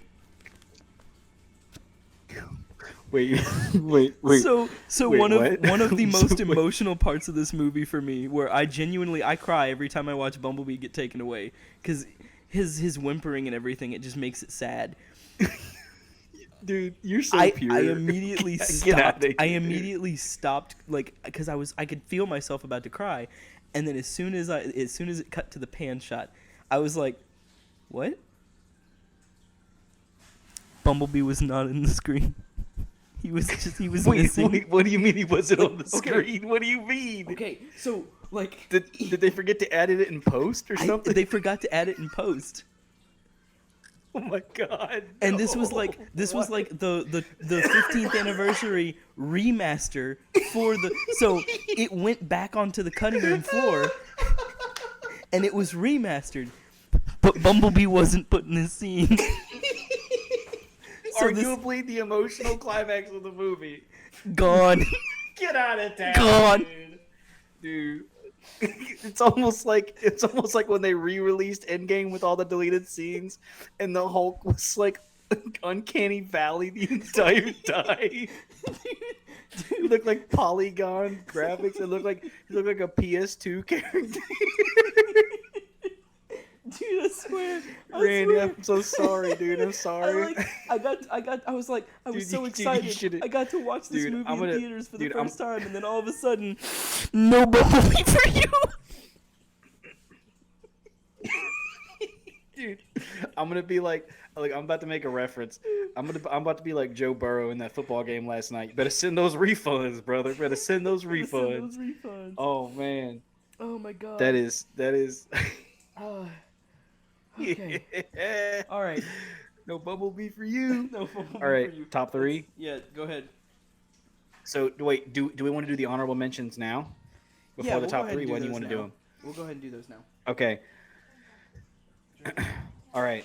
So basically what we have here is we have 6 honorable mentions, and we each have one honorable mention. Basically a movie that's, I do. I have, because originally I made 15 movies. I put 5 in my honorable mentions, and then I had one honorable mention because I wanted to be funny. So my first honorable mention, so this would be the 22nd movie on the list, right? Yeah. Number 22. Angels in the Outfield Okay. with Donald Glover, Joseph Gordon-Levitt, oh god, and what's his name? Just call me Al. What's his name? He was in Back to the Future. The guy who played Doc Brown. Oh, that's Christopher Lloyd. Yeah, Christopher Lloyd. Christopher Lloyd plays the angel. Plays the lead angel. I didn't know that. I might actually. I love watch that movie. now. That movie probably that's probably the, yeah, dude. That movie is awesome. It's great. I mean, here's the thing. Like as a kid, I always thought it was like a dumb kid movie, and then I watched it as an adult, and I realized that like it's not just a dumb kid movie, because like immediately they hit you with trauma where it's like you realize that this kid's in a foster house, and you're like, oh man, his parents must be dead, and you realize no, his dad's just a deadbeat because his dad shows up, and then the son's like, Dad, you ever gonna take me back? And he's like, only when the Angels win the pennant. So then the kid says a prayer, which is why he ends up, whatever. And then the Angels end up getting to the pennant, and the dad's like, yeah, I'm just gonna sign you over to the court, dude. I don't care about that movie, dude. That is so Swear garbage. to God, dude. That movie hits you. That movie, you unsuspectingly hits you in the gut. It really does. But do this right here. Anyone that doesn't know, I'm doing it. I'm doing the angel wave. I'm doing it. I'm singing the song, baby. I'm believing. All right. I'm believing. So that's your. I see angels in my outfield. So I'll let you go ahead and run through your list of honorable mentions. Run through my list. Yeah, go ahead and run Okay. through all of your honorable mentions, and then I'll do all of mine. So then my next honorable mention is, and this is the one that drove Randy crazy, was Naruto the Last. Mm-hmm. Naruto the Last movie, which is the canonical wrap-up movie to the Naruto series as a whole. Naruto Shippuden. That movie, dude. He Ooh. and Hinata get hitched. dude. Like that movie wraps it all up. That wraps up the Naruto Hinata storyline. It gives Naruto another Otsutsuki to fight. I mean, it has. Oh, Dude, that movie is so visual. Let's don't forget to mention Sasuke 1 Kenobi Yeah, appearing out of nowhere. yeah. Let's not forget to mention how they built up Kakashi in the entire series to basically be like the guy, and then in Naruto the Last, all he did was look on in horror as a giant asteroid, as a piece of the moon hurtles towards Earth, and he's like, "Well, I've done all I can do." Then Sasuke shows up. I hate that so much. I hate what they turned Kakashi into, man. That's the only thing I don't like about that movie is that I understand he doesn't have his Sharingan anymore and blah blah blah blah blah, this, that, or the other, but come on, man, it's Kakashi, dude. It's like he's been like the coolest character since day one. But anyway. What was he gonna do? Lightning blade it like he did Rin? Yeah, might as well, dude. Go out like a champ, dude. Become vaporized. I mean, all that time he had even reach it. I mean, all that time he had, he could have mastered the 8 gates and just gone into the full 8 gates and just, destroyed that thing. If Mike Guy wasn't in his wheelchair, he could just, Anyway, next one. Next honorable mention is Halloween 2017. Okay. All right. Don't get me wrong. I thought it was Love the 2018. original one. Love the original one. Huh? I thought it was 2018, but yeah. I thought it was 2017. Doesn't matter, but you know which one I'm talking about. Yeah. I'm talking about the one where they return to the reset storyline. Yeah. the return to the actual storyline. We're not talking about Season of the Witch. We're not talking about the Curse of Michael Myers. We're not talking about H2O. We're talking about the original storyline where they're not related, and she's just the one that got away. Don't get me wrong, there were aspects of the relation thing that I like. I like the Rob Zombie version. I do love the Rob Zombie Halloween, but The Rob the Zombie 2017 or the first one is. The second one is like a kind of iffy on that, but the 2017-2018 Halloween movie is a return to form. They bring Michael back. They bring him back in his scariest form. They bring back one of the original actors who played him. They got him right. They got him right in that movie. I mean, the kill count in that movie is insane. Oh, absolutely. I mean, and the kills, the kind of kills, and I just don't know. I like that they incorporated the fact that Lori was a nutcase, and she was considered a nutcase by everybody in her family because she survived a traumatic event and she never got over it. I like that. I like that she wasn't a well-adjusted person. I loved every bit of it. I did. That movie was phenomenal. I mean, yeah, I know the kind of flack horror movies get, especially those kinds of horror movies get nowadays, but that movie was good. It was really good. The next one is A Few Good Men with Jack Nicholson and Tom Cruise. Have you seen that movie? You can't handle the truth, dude. That movie, bro. That movie's so good. I don't even look. I don't like a lot of Tom Cruise movies. I like this one, and I like Top Gun Maverick. That one was a really good movie. Top Gun Maverick was really good. I enjoyed it. And I like Tom Cruise in The Last Samurai. I don't know if you've seen that one. That one's a good one. I did like Tom. That Cruise one's a tearjerker. Legend. Huh? I did like Tom Cruise in Legend. I have no idea what you're talking about. Legend is a fantasy movie with Tim Curry playing this great demon lord that's trying to put the world in the darkness. And of course he is. It's Tim Curry. And Tom Cruise plays the hero that's recruited for this task. And you can see the budget of the movie. It's like an older 80s movie, babe. And she's gone. Anyway, so A Few Good Men. I just realized how long we've been going. So I'm not trying to rush. I'm not trying to rush, but I mean, I don't care. I've already told him I'm not going to make it. So, all right. Oh, Lord. Yeah. Okay. My next movie. Mm-hmm. 42. Okay. The Jackie Robinson story. That it's Chadwick Boseman plays Jackie Robinson. Okay. And I don't know if you've seen it. I I know don't think I have. well, it's a sports movie, so I wouldn't expect you to. Okay. It's almost like you love musicals and I have my thing about them. Obviously, I'm a sports guy. I love sports. You don't care about sports, so I wouldn't have expected you. But if there's a sports movie you're going to watch, especially one that has an actor who is so tragically taken away from us at such a young age, after he gets done putting out so many good movies, 42 is a phenomenal movie. I love that movie so much that I actually was considering naming my firstborn son after the owner of the Brooklyn Dodgers, Branch, because I just love that name, or even naming him Jackie. I don't know, but yeah, 42, great movie. It's the story of Jackie Robinson. Randy, if you don't know, Jackie Robinson was the first African American to play in the major leagues. Okay. Nice. And the backlash of that, and Harrison Ford's in it. Okay. Harrison Ford is Ford's in it. Harrison Ford plays the owner of the team that Jackie plays for. I don't know if you can hear me. He can't. He has his headset off. Yeah, so Harrison Ford is in it. He plays the owner of the team that Jackie Robinson plays for.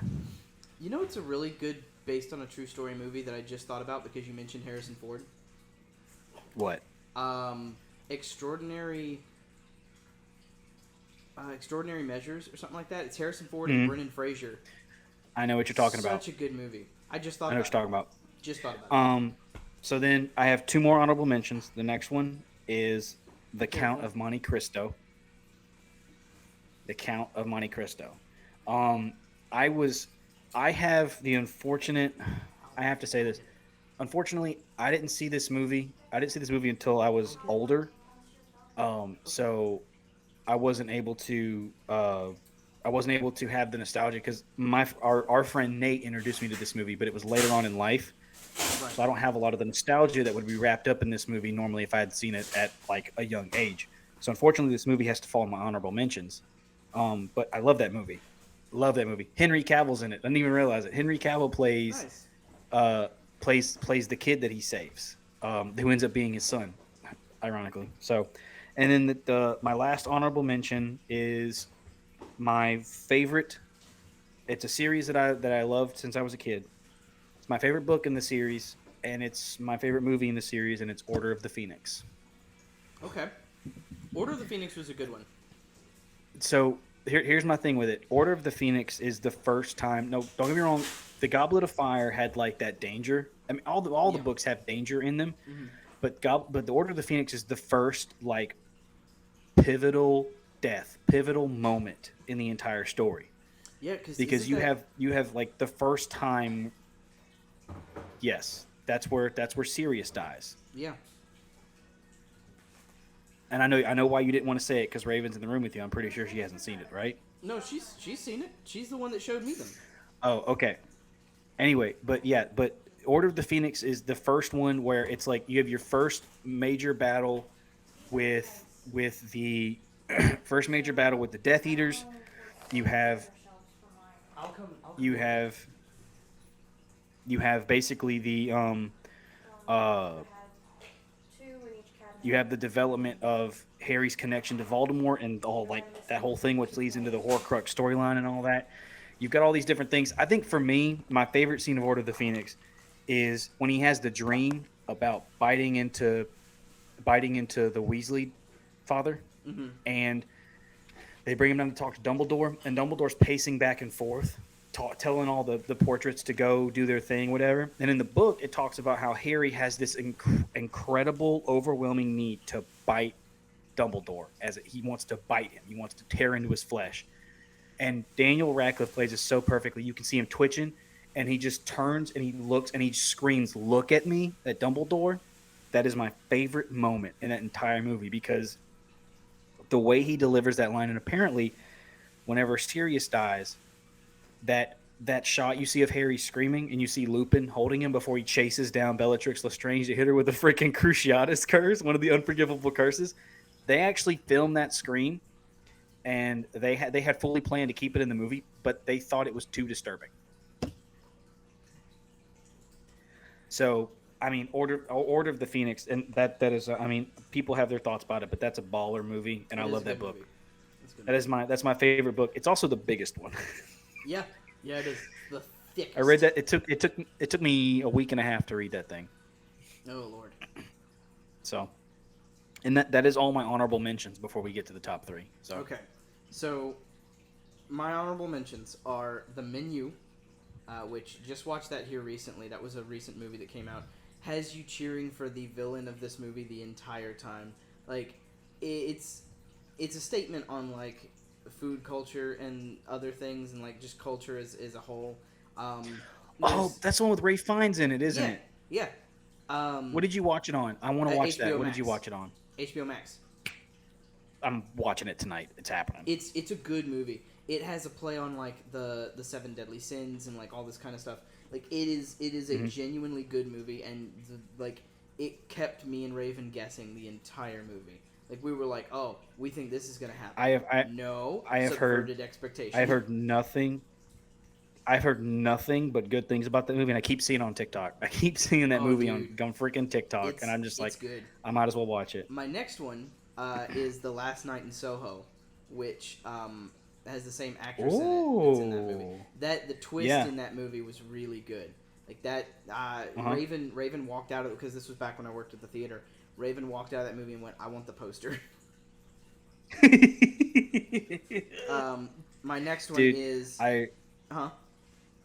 Go ahead. You're good. Go ahead. My next one is Treasure Planet because I had not seen it for the longest time until you showed it to me. Dude, I'm telling you, dude, that movie will play with your heartstrings, dude. Right above that movie, Robots. Yo! Ewan McGregor as Rodney Copperbottom. Yeah. And Robin Williams. Robin Williams as Fender. I to this day, I've been seeing it pop back up here recently with like D&D TikToks, but I love the line in it where it's like, there's only 5 of us and only 1 of you. While you're at it, count these. And like all the people come out or whatever, and he's like, there's 7 of us and 8, 9. Did you get that one? I think so. We don't stop moving. It's so frustrating. I think I got one of you twice. I love that line. I forgot so about much. Robots, dude. That movie is an acid trip. Dude. The robot with the oversized booty, dude. Get out of here. Aunt Fanny. Aunt Fanny is her name. Aunt Fanny. Yeah, dude, Fanny. I was about to say the moment where they're like all in the house and like they're doing the armpit farts, and then she wakes up, check this one out, and just rips the biggest crap. And then the other girl, I think her name was like Poppy or something, was like, Aunt Fanny, we were using our arms. I want to watch that movie again, dude. I have it. Wait till you come down again. Oh man. Okay. The next one on this, and this goes with like my feelings on this franchise, even in TV shows. If I had to pick the TV show version, it would be Dino Thunder. But this is Wild Force Power Rangers, the movie, purely because I can hear the theme song in my head. Wild Force Power Rangers, dude, it's so good. I remembered Blue Ranger was my favorite from that one because he was a shark. Yeah. Dude, that was dope. Yeah. My next one on this list, and this is a little tangent that I'm about to go on. The movie is Marry Me. It's a rom-com with Owen Wilson and Jennifer Lopez. I know. It's a really good movie. I know what you're talking about. I have noticed here in the past bit. Okay, Owen Wilson played in Loki, right? The Disney Plus original Loki. He played in this movie. In both of those shows, there is an increasing amount of chances and opportunities for this man to say "wow," right? Like you can't tell me Jennifer Lopez walks out in this great dress or whatever. This man isn't going to sit here and go, "Wow." Wow. Dude, he did not say wow once in Loki or in that entire movie. Yeah. And I'm so mad about it. I'm so mad. He doesn't want to play into the meme. He knows it's a meme. He knows. He's aware. He's become self-aware. They're learning. And then my honorable mention is Naruto the Last, because I was actually shown this movie by Dylan Mallet, our good friend Dylan, and it was I did not sleep a wink after finishing that movie. I just as soon as like the movie was over, I went into like full on like brain function like think mode, and I started like, what am I gonna do with the rest of my life? And we had to be up at 5 a.m. so that me and Dylan could come to, I think it was a D&D session, one of your sessions, and we had to wake up at 5 a.m.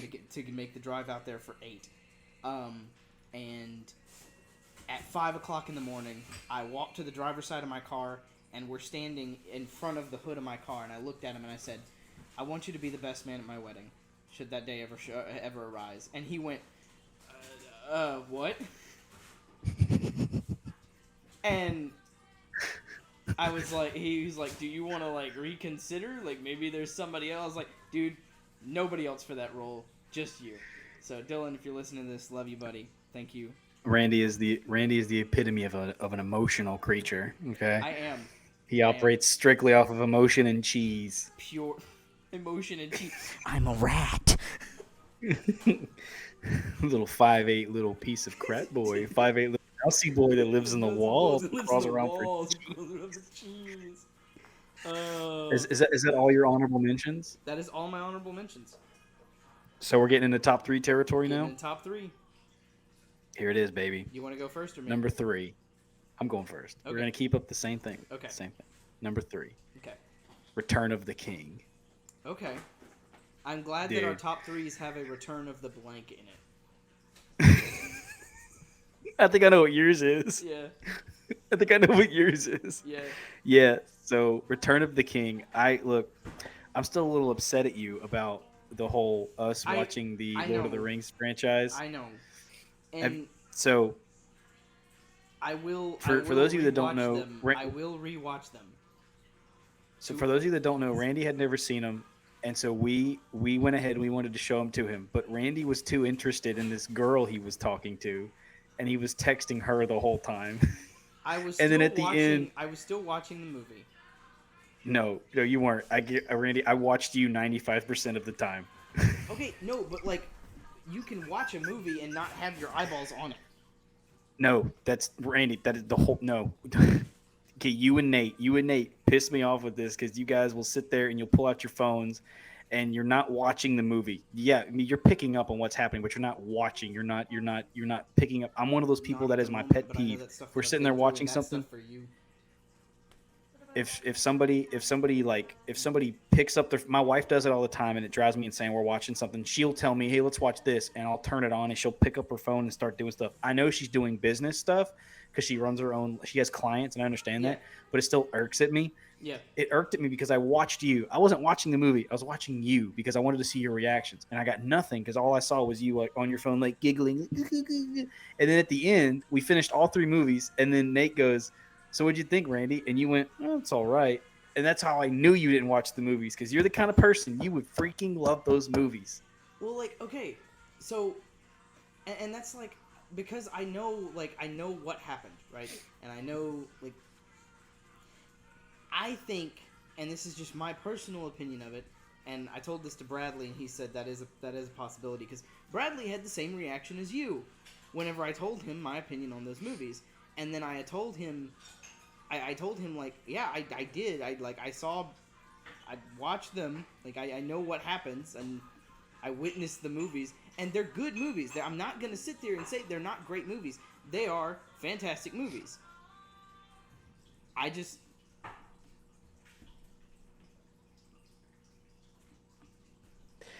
guess I have to learn and live in this reality. I guess I have to learn how to live with it. Because it's not that I wouldn't watch them again. It's that I wouldn't go out of my way to put them on myself. Like, it's more of a you guys thing. Like, that was y'all's childhood, right? My childhood was Star Wars. So was mine. I grew up in a household that didn't let me watch Harry Potter or Lord of the Rings growing up. That was the first time I'd ever watched Lord of the Rings was with you guys. And y'all were like, oh, these are the most amazing movies ever. Da, da, da, da, da. And I think it was like, yeah, all right, cool. Yeah, I'm ready to be, like, my mind blown. And then just wasn't. Yeah, that's because you weren't watching the movie. You had your head dug into your phone. I'm gonna die on this hill because you remember how you told me I was gonna get roasted for how I thought about Inception? Yeah, I know. you're gonna get crucified. You're I gonna know. get crucified because you don't understand. That was the first fantasy movie to be nominated for that many Oscars and to Yes. win that many Oscars. Return Yes. of the King was a groundbreaking film. So Absolutely. I and mean, agree like, with that. man, you're gonna get raked over the coals. I know. I'll take my raking for Inception, but you have to accept that, like, you didn't watch the movie. Lolo. Like, yeah, okay. I knew what happened in Infinity War. I knew what happened in Infinity War because I read about it online Yeah, because I don't care about spoilers. You spoil yourself, and you read it online. But knowing about what happens was different from actually watching it and see it happen. Because knowing that Thanos wins and knowing that he does it or whatever is one thing. I was like, oh, yeah, okay, that's really cool. But then seeing it, I was like, this is absolutely amazing. You know, it's like, it doesn't.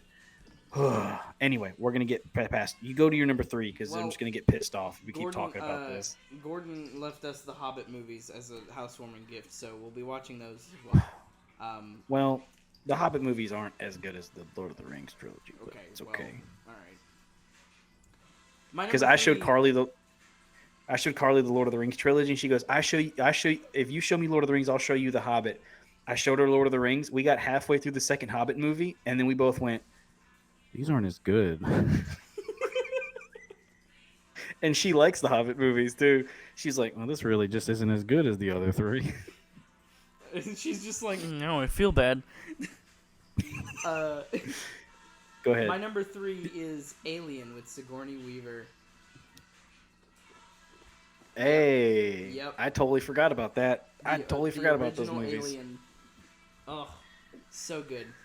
Yeah, Um, whoever said who said females couldn't lead Yeah, in exactly, action movies? Exactly. What kind of bullcrap is this 2023? You trying to tell us Wonder Woman was the first one? No, screw that, dude.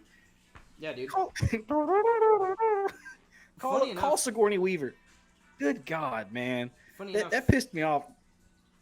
we Go ahead. were sitting there and we were humming the Wonder Woman theme. Jolene Cujo's theme from JoJo's Part 6 is inspired by that, and I thought that was nice. Don't play it. Don't play it. I'm not. I need to put my I'll phone listen on to the it charger, later. though. Anytime Randy says this I already theme know what my other two is movies are, this so I theme can or go whatever ahead and pulls out his and do that, and but pulls my out his phone's phone. on 5% now for some reason. It was like on 20% Randy, like 10 minutes ago. I was saying that anytime you tell me blank blank this is good and you pull out your phone, I know what's coming. And I was like no, not on the podcast. No, No, stop. no. Don't do it. It's good. But Don't fall into the trap. I genuinely, I still need to finish. If you enjoyed watching Jotaro in Part 3, you'd really like Part 6, because his daughter is so much like him. Now, you know what's funny, Randy, is I watched all of Part 1 Mhm. and I loved it. I watched all of Part 2 and I freaking loved Part 2. Yeah, I started Part 3 and I went, I don't like this as much as Part 2. I know you don't. I'll be honest with you. I don't like it. I don't like it as embrace much. It's way too JoJo's complicated. for the I meme. liked it better. It was just hum on. I liked it better when it was just like kinet or like I liked it when it was just the potential and kinetic energy. I don't like the stands. I just don't. I'm just not a fan. And there are people that agree with you. What is your number 2? Interstellar. That's nice. Okay. Interstellar. Okay. I want to say something right now. My number 1 and number 2 were floating. I had Interstellar at number 1 for a day. Then I put the other one at number 1. Then I moved Interstellar to number 1. And then I thought about it, and I ran it past. Who did I run it past? Oh, I ran it past my mother, who I like. A lot of my love for movies and just stuff in general comes from her. As far as like the love of sports comes from my dad, and that's like one of the few things we had to connect on early in life. But my mother, she introduced me to Harry Potter. She got me into reading books. She got me into movies. My grandfather too. So I went to my mother and I was like, hey, I got these 2 movies. One of them I saw not too long ago, very recently, after I got married, actually, and I loved it. I absolutely adored it. And the other one has nostalgic value for me. It was a comfort. My number 1 movie is a comfort movie. I basically, anytime I was home by myself and I had nothing to do, I'd watch this movie. But Interstellar, I was trying to figure out. My mom said, well, if you value nostalgic value, put your nostalgia one at number 1, to put Interstellar at 2, and people will understand, especially whenever you hear my number one movie. But Interstellar is a. Yeah, I'm not a huge science person. I was never the kind of kid that loved science. I never wanted to be an astronaut. Never wanted to be, never wanted to be all those things. But like I had an overactive imagination, and that movie felt like it was a movie made by somebody who grew up with an active imagination, who just grew up to be a kid who loves science. I'll tell you one thing about that movie. That part in the movie when they're traveling, they start traveling. I think it was at light speed. I think it was, and they see those shadows on the ship, and the person on the ship's like, "Oh, this must be the vestiges of the people that came before us, whatever." In my head, I was like, "That's totally them in the future." I was like, I've seen enough anime, I've watched enough movies to know. I was like, whenever Anne Hathaway's character reached out her hand and touched that shadowy figure, I was like, "That's gonna be her. That's gonna be her at the end of the movie." I just freaking knew it. That movie, It's either that might her be or my God. favorite. I've seen that many animes. That I'm serious. That's what I was telling my mother. I said I've seen way too much movies. I've seen way too many animes to like. I knew it was coming, but the fact that the way they gave it to us, and that might be my favorite Matthew McConaughey movie. That movie is just. I can't talk enough about that movie, and the fact that they could technically make a sequel. The fact that they could technically make a sequel about it. So, but yeah, Interstellar is my number 2. So go ahead, Randy, hit us with your number 2. Killer number Clowns 2. from Outer Space. Yeah, my number 2 is Killer Clowns from Outer Space. No, my number 2 is Back to the Future 2. Ah, yes, I knew it was coming. I knew it was coming at some point. I was waiting on it. I'm not sure which one has books in it right now. Okay, it might be one of the ones here in this stack. Just give me just a minute. Let me finish this up, and then I'll start taking the stack apart. You're getting a brief look into the life of Randy, having to do his podcast in his living room while his fiance runs Pete, around you're a trying to do whore. stuff around him. I'm just telling you, man. Yeah, no. So, Back to the Future 2. Honestly, one of my favorite. It's my favorite of the trilogy. Even though they're all so good.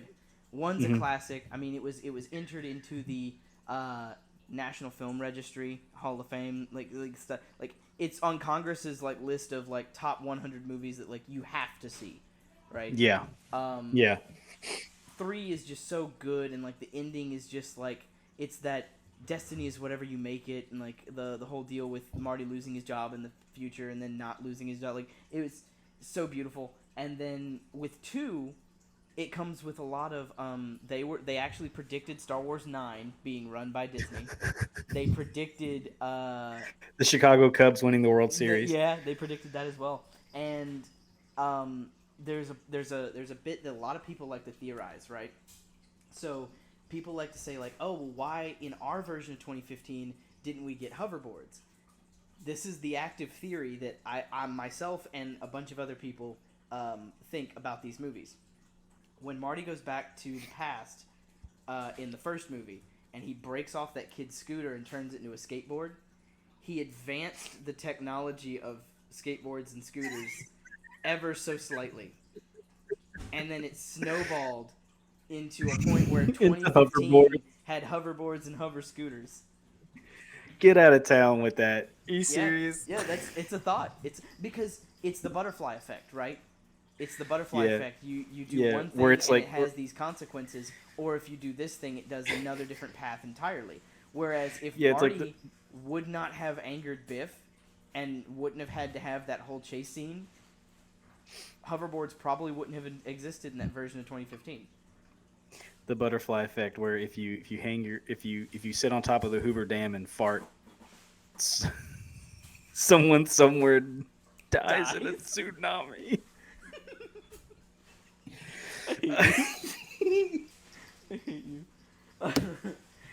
Go with your number 1.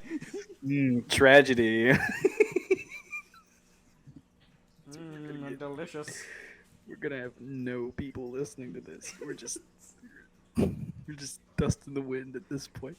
Dust in the wind. So my number 1 movie, I have seen this movie way too many times. It's an actual classic. Like this isn't like my number one movie, but everybody hates it. Like this is a movie like it's well loved, universally received. Would watch this movie anytime I was sick at home and I had to stay home. Like I remember I had a fever. My mom told me to stay home. I went to the living room, curled up on the couch with my hot tea and stuff, and I watched this movie. This was one of the 3 DVDs that I wore out. The Mummy was one, and then Spider-Man 2 was the other one, and this one, Gladiator, with Russell Crowe. That's nice. Russell Crowe, and guess who? Joaquin Phoenix. These are my top Joaquin 10 Joaquin Phoenix movies. Number 2, Joker. Number 1, Gladiator. Number 3, Walk the Line with Joaquin Phoenix. No, Gladiator, dude, with Russell Crowe, Joaquin Phoenix, Jamon Hunsu, the guy. If you don't know who that actor is, that's the guy. He's like, I'm Star-Lord. Who? He's the black dude with the metal plate on his head. I can't remember his name. Number 4, Killer Clowns from Outer Space, but everyone's No, played by don't. Joaquin Phoenix. Dude, I love that movie so much. That movie never fails to get an emotional reaction out of me at the end, where at first they want to try to save him, but then the chick's like, no, let him go. He's with his family now. Like he's like, oh man, Russell Crowe did so good in that movie. I mean, You want to know something funny? Huh? You want to know something funny? What's up? I haven't seen it.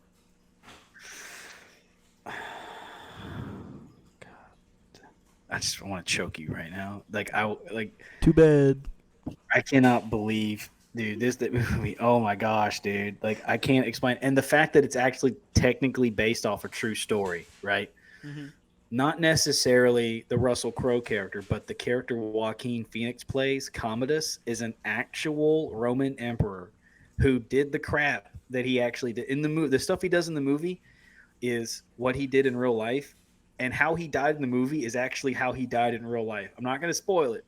For people who know the movie, I actually looked it up. Commodus was a Roman emperor. He was part of like that year span where they had like 6 different Roman emperors because they just couldn't figure out what they were going to do. And he was a rough cookie. And if people know the film, the way he died in that movie, whenever you watch it, Randy, because you're going to watch it, the way that Joaquin Phoenix's character dies in that movie is the way he died in real life, and that's baller. Reed said, "Get your That is- game that on." is- I wasn't that is- asking. JetX. um, I'm gonna hop on my Heelys and I'm gonna roll out of here and take your girl while I'm at it. Reed, you're married. Yeah, dude, I can make jokes, dude. Shut up. All right, my number 1 movie. Okay. It was building up to this moment. Yeah. Return of the Jedi. Yeah, obviously. In my opinion, it is the perfect coming of age story. And you don't really think about it like that whenever you think of it as a Star Wars movie. But think about it like this. Okay, Luke goes from being the farm boy on Tatooine to learning about this world that's completely outside of the one that he's known, that his father was a part of. And by the time we get to Return of the Jedi, we see him full-fledged Jedi Knight, wanting to save his father, redeem his father, because he can feel the good in him, and he can understand that his father is okay. I thought you were straight up just gonna fart. I thought you were straight... Oh, he's bringing it out. He's bringing it out. He's bringing it out. You started talking about the fit, dude. Don't get me wrong. I love Revenge of the Sith. I love Empire Strikes Back. But that fit that Luke's got on in Return of the Jedi, bro, that fit is something else. Look. Battlefront 2, when we're playing heroes versus villains, it's either that outfit or I use the ceremony outfit because I really, really like that yellow leather jacket. But you see not just Luke's coming of age story, but you also see Vader's redemption. Him realizing that he messed up and he's not going to watch his son die. for the Nah, I did mistakes a that doo-doo he's this made. time.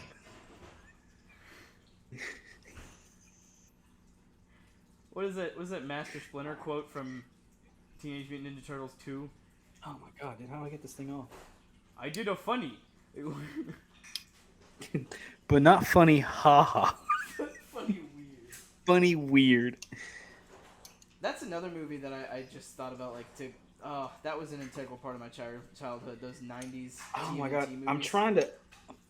For those of you that don't know, for you audio listeners, I bought at Disney, I have a replica of the Luke Skywalker Return of the Jedi lightsaber hilt. Now, I have the blade to go with it. The blade is actually technically, I think, at my apartment. I still haven't moved it yet. But I'm trying to pull the piece out because it comes with the display, and then it comes with the one where you can actually insert the blade where it, has the wide enough thing. Yeah. And I'm thinking if I put the one that has the blade, I can get it to make the noise.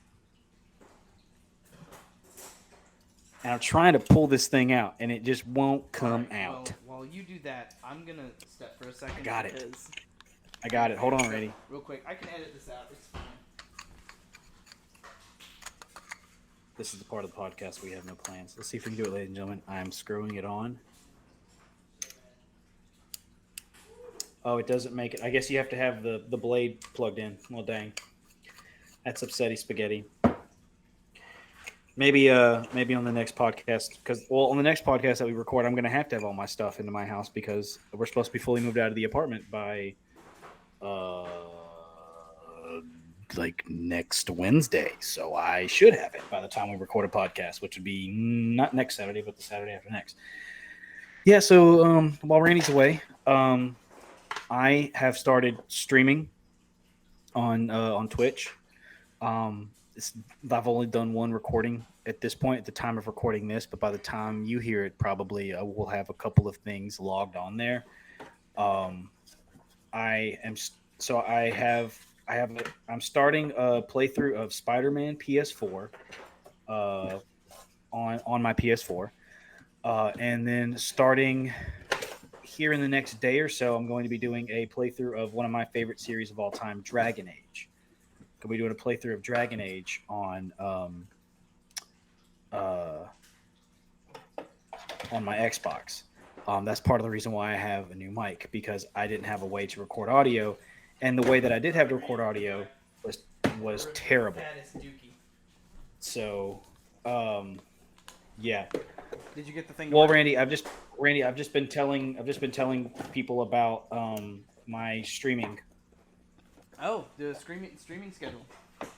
Yeah, so basically on Fridays I'm going to be doing my Spider-Man playthroughs, and probably either Tuesday nights or Thursday nights I'll be doing a Dragon Age playthrough, and maybe I might throw in a third series because I have plenty of things ready to go for the Boss Pros YouTube channel. Heck yeah. If you my Twitch is Dareed McCoy. It's capital D-A, my name, R-E-I-D, and then M-C-C-O-W-O-Y, McCoy. That is my Twitch handle. My profile picture is a Pokemon.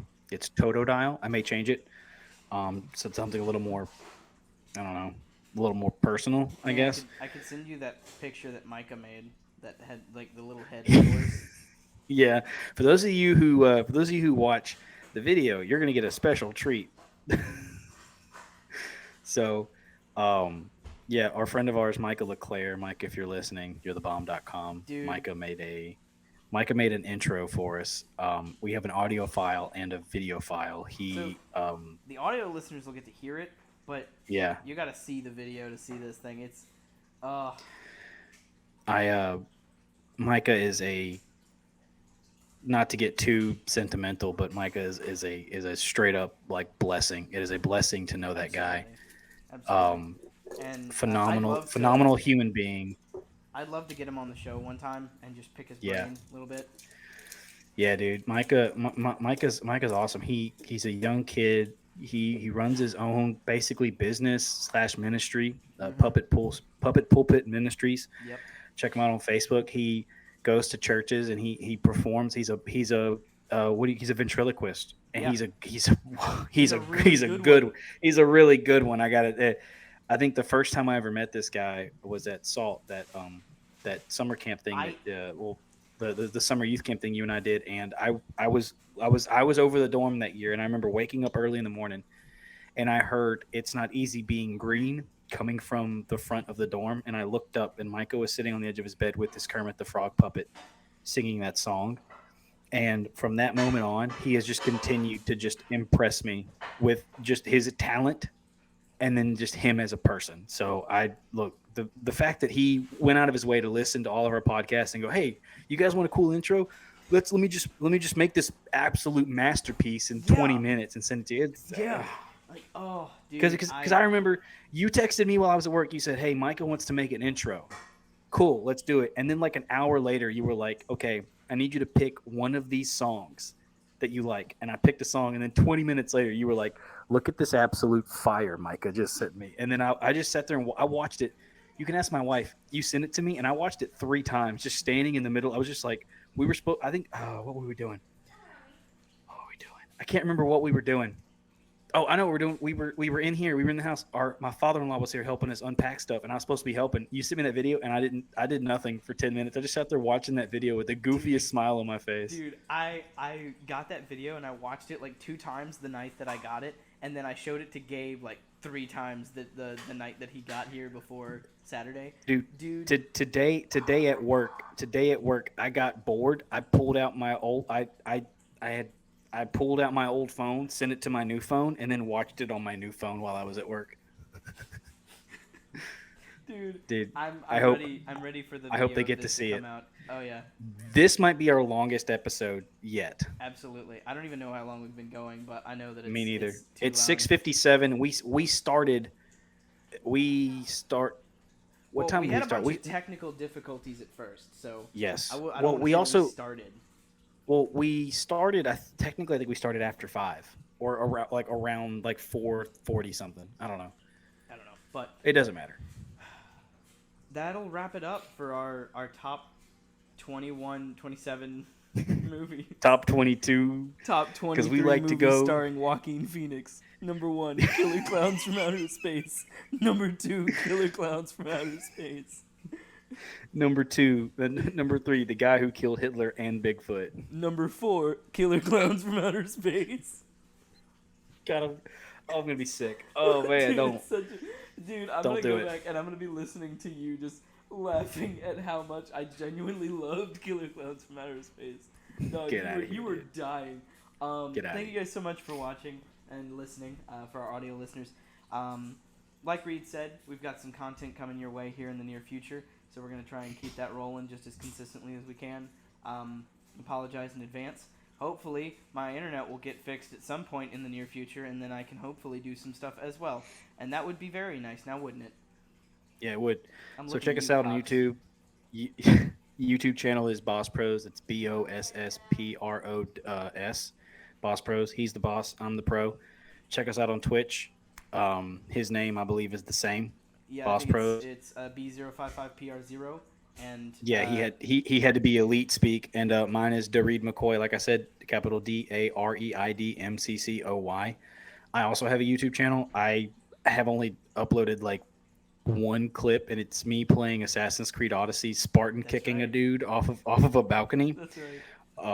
And I think I streamed one. I think I streamed for like an hour. I streamed Assassin's Creed Odyssey, so I may start putting stuff on that stuff with us, so we can just keep it, circulating. Yeah. But yeah, check us out. We'll catch you in the next one. Yeah, catch you on the next one. Deuces.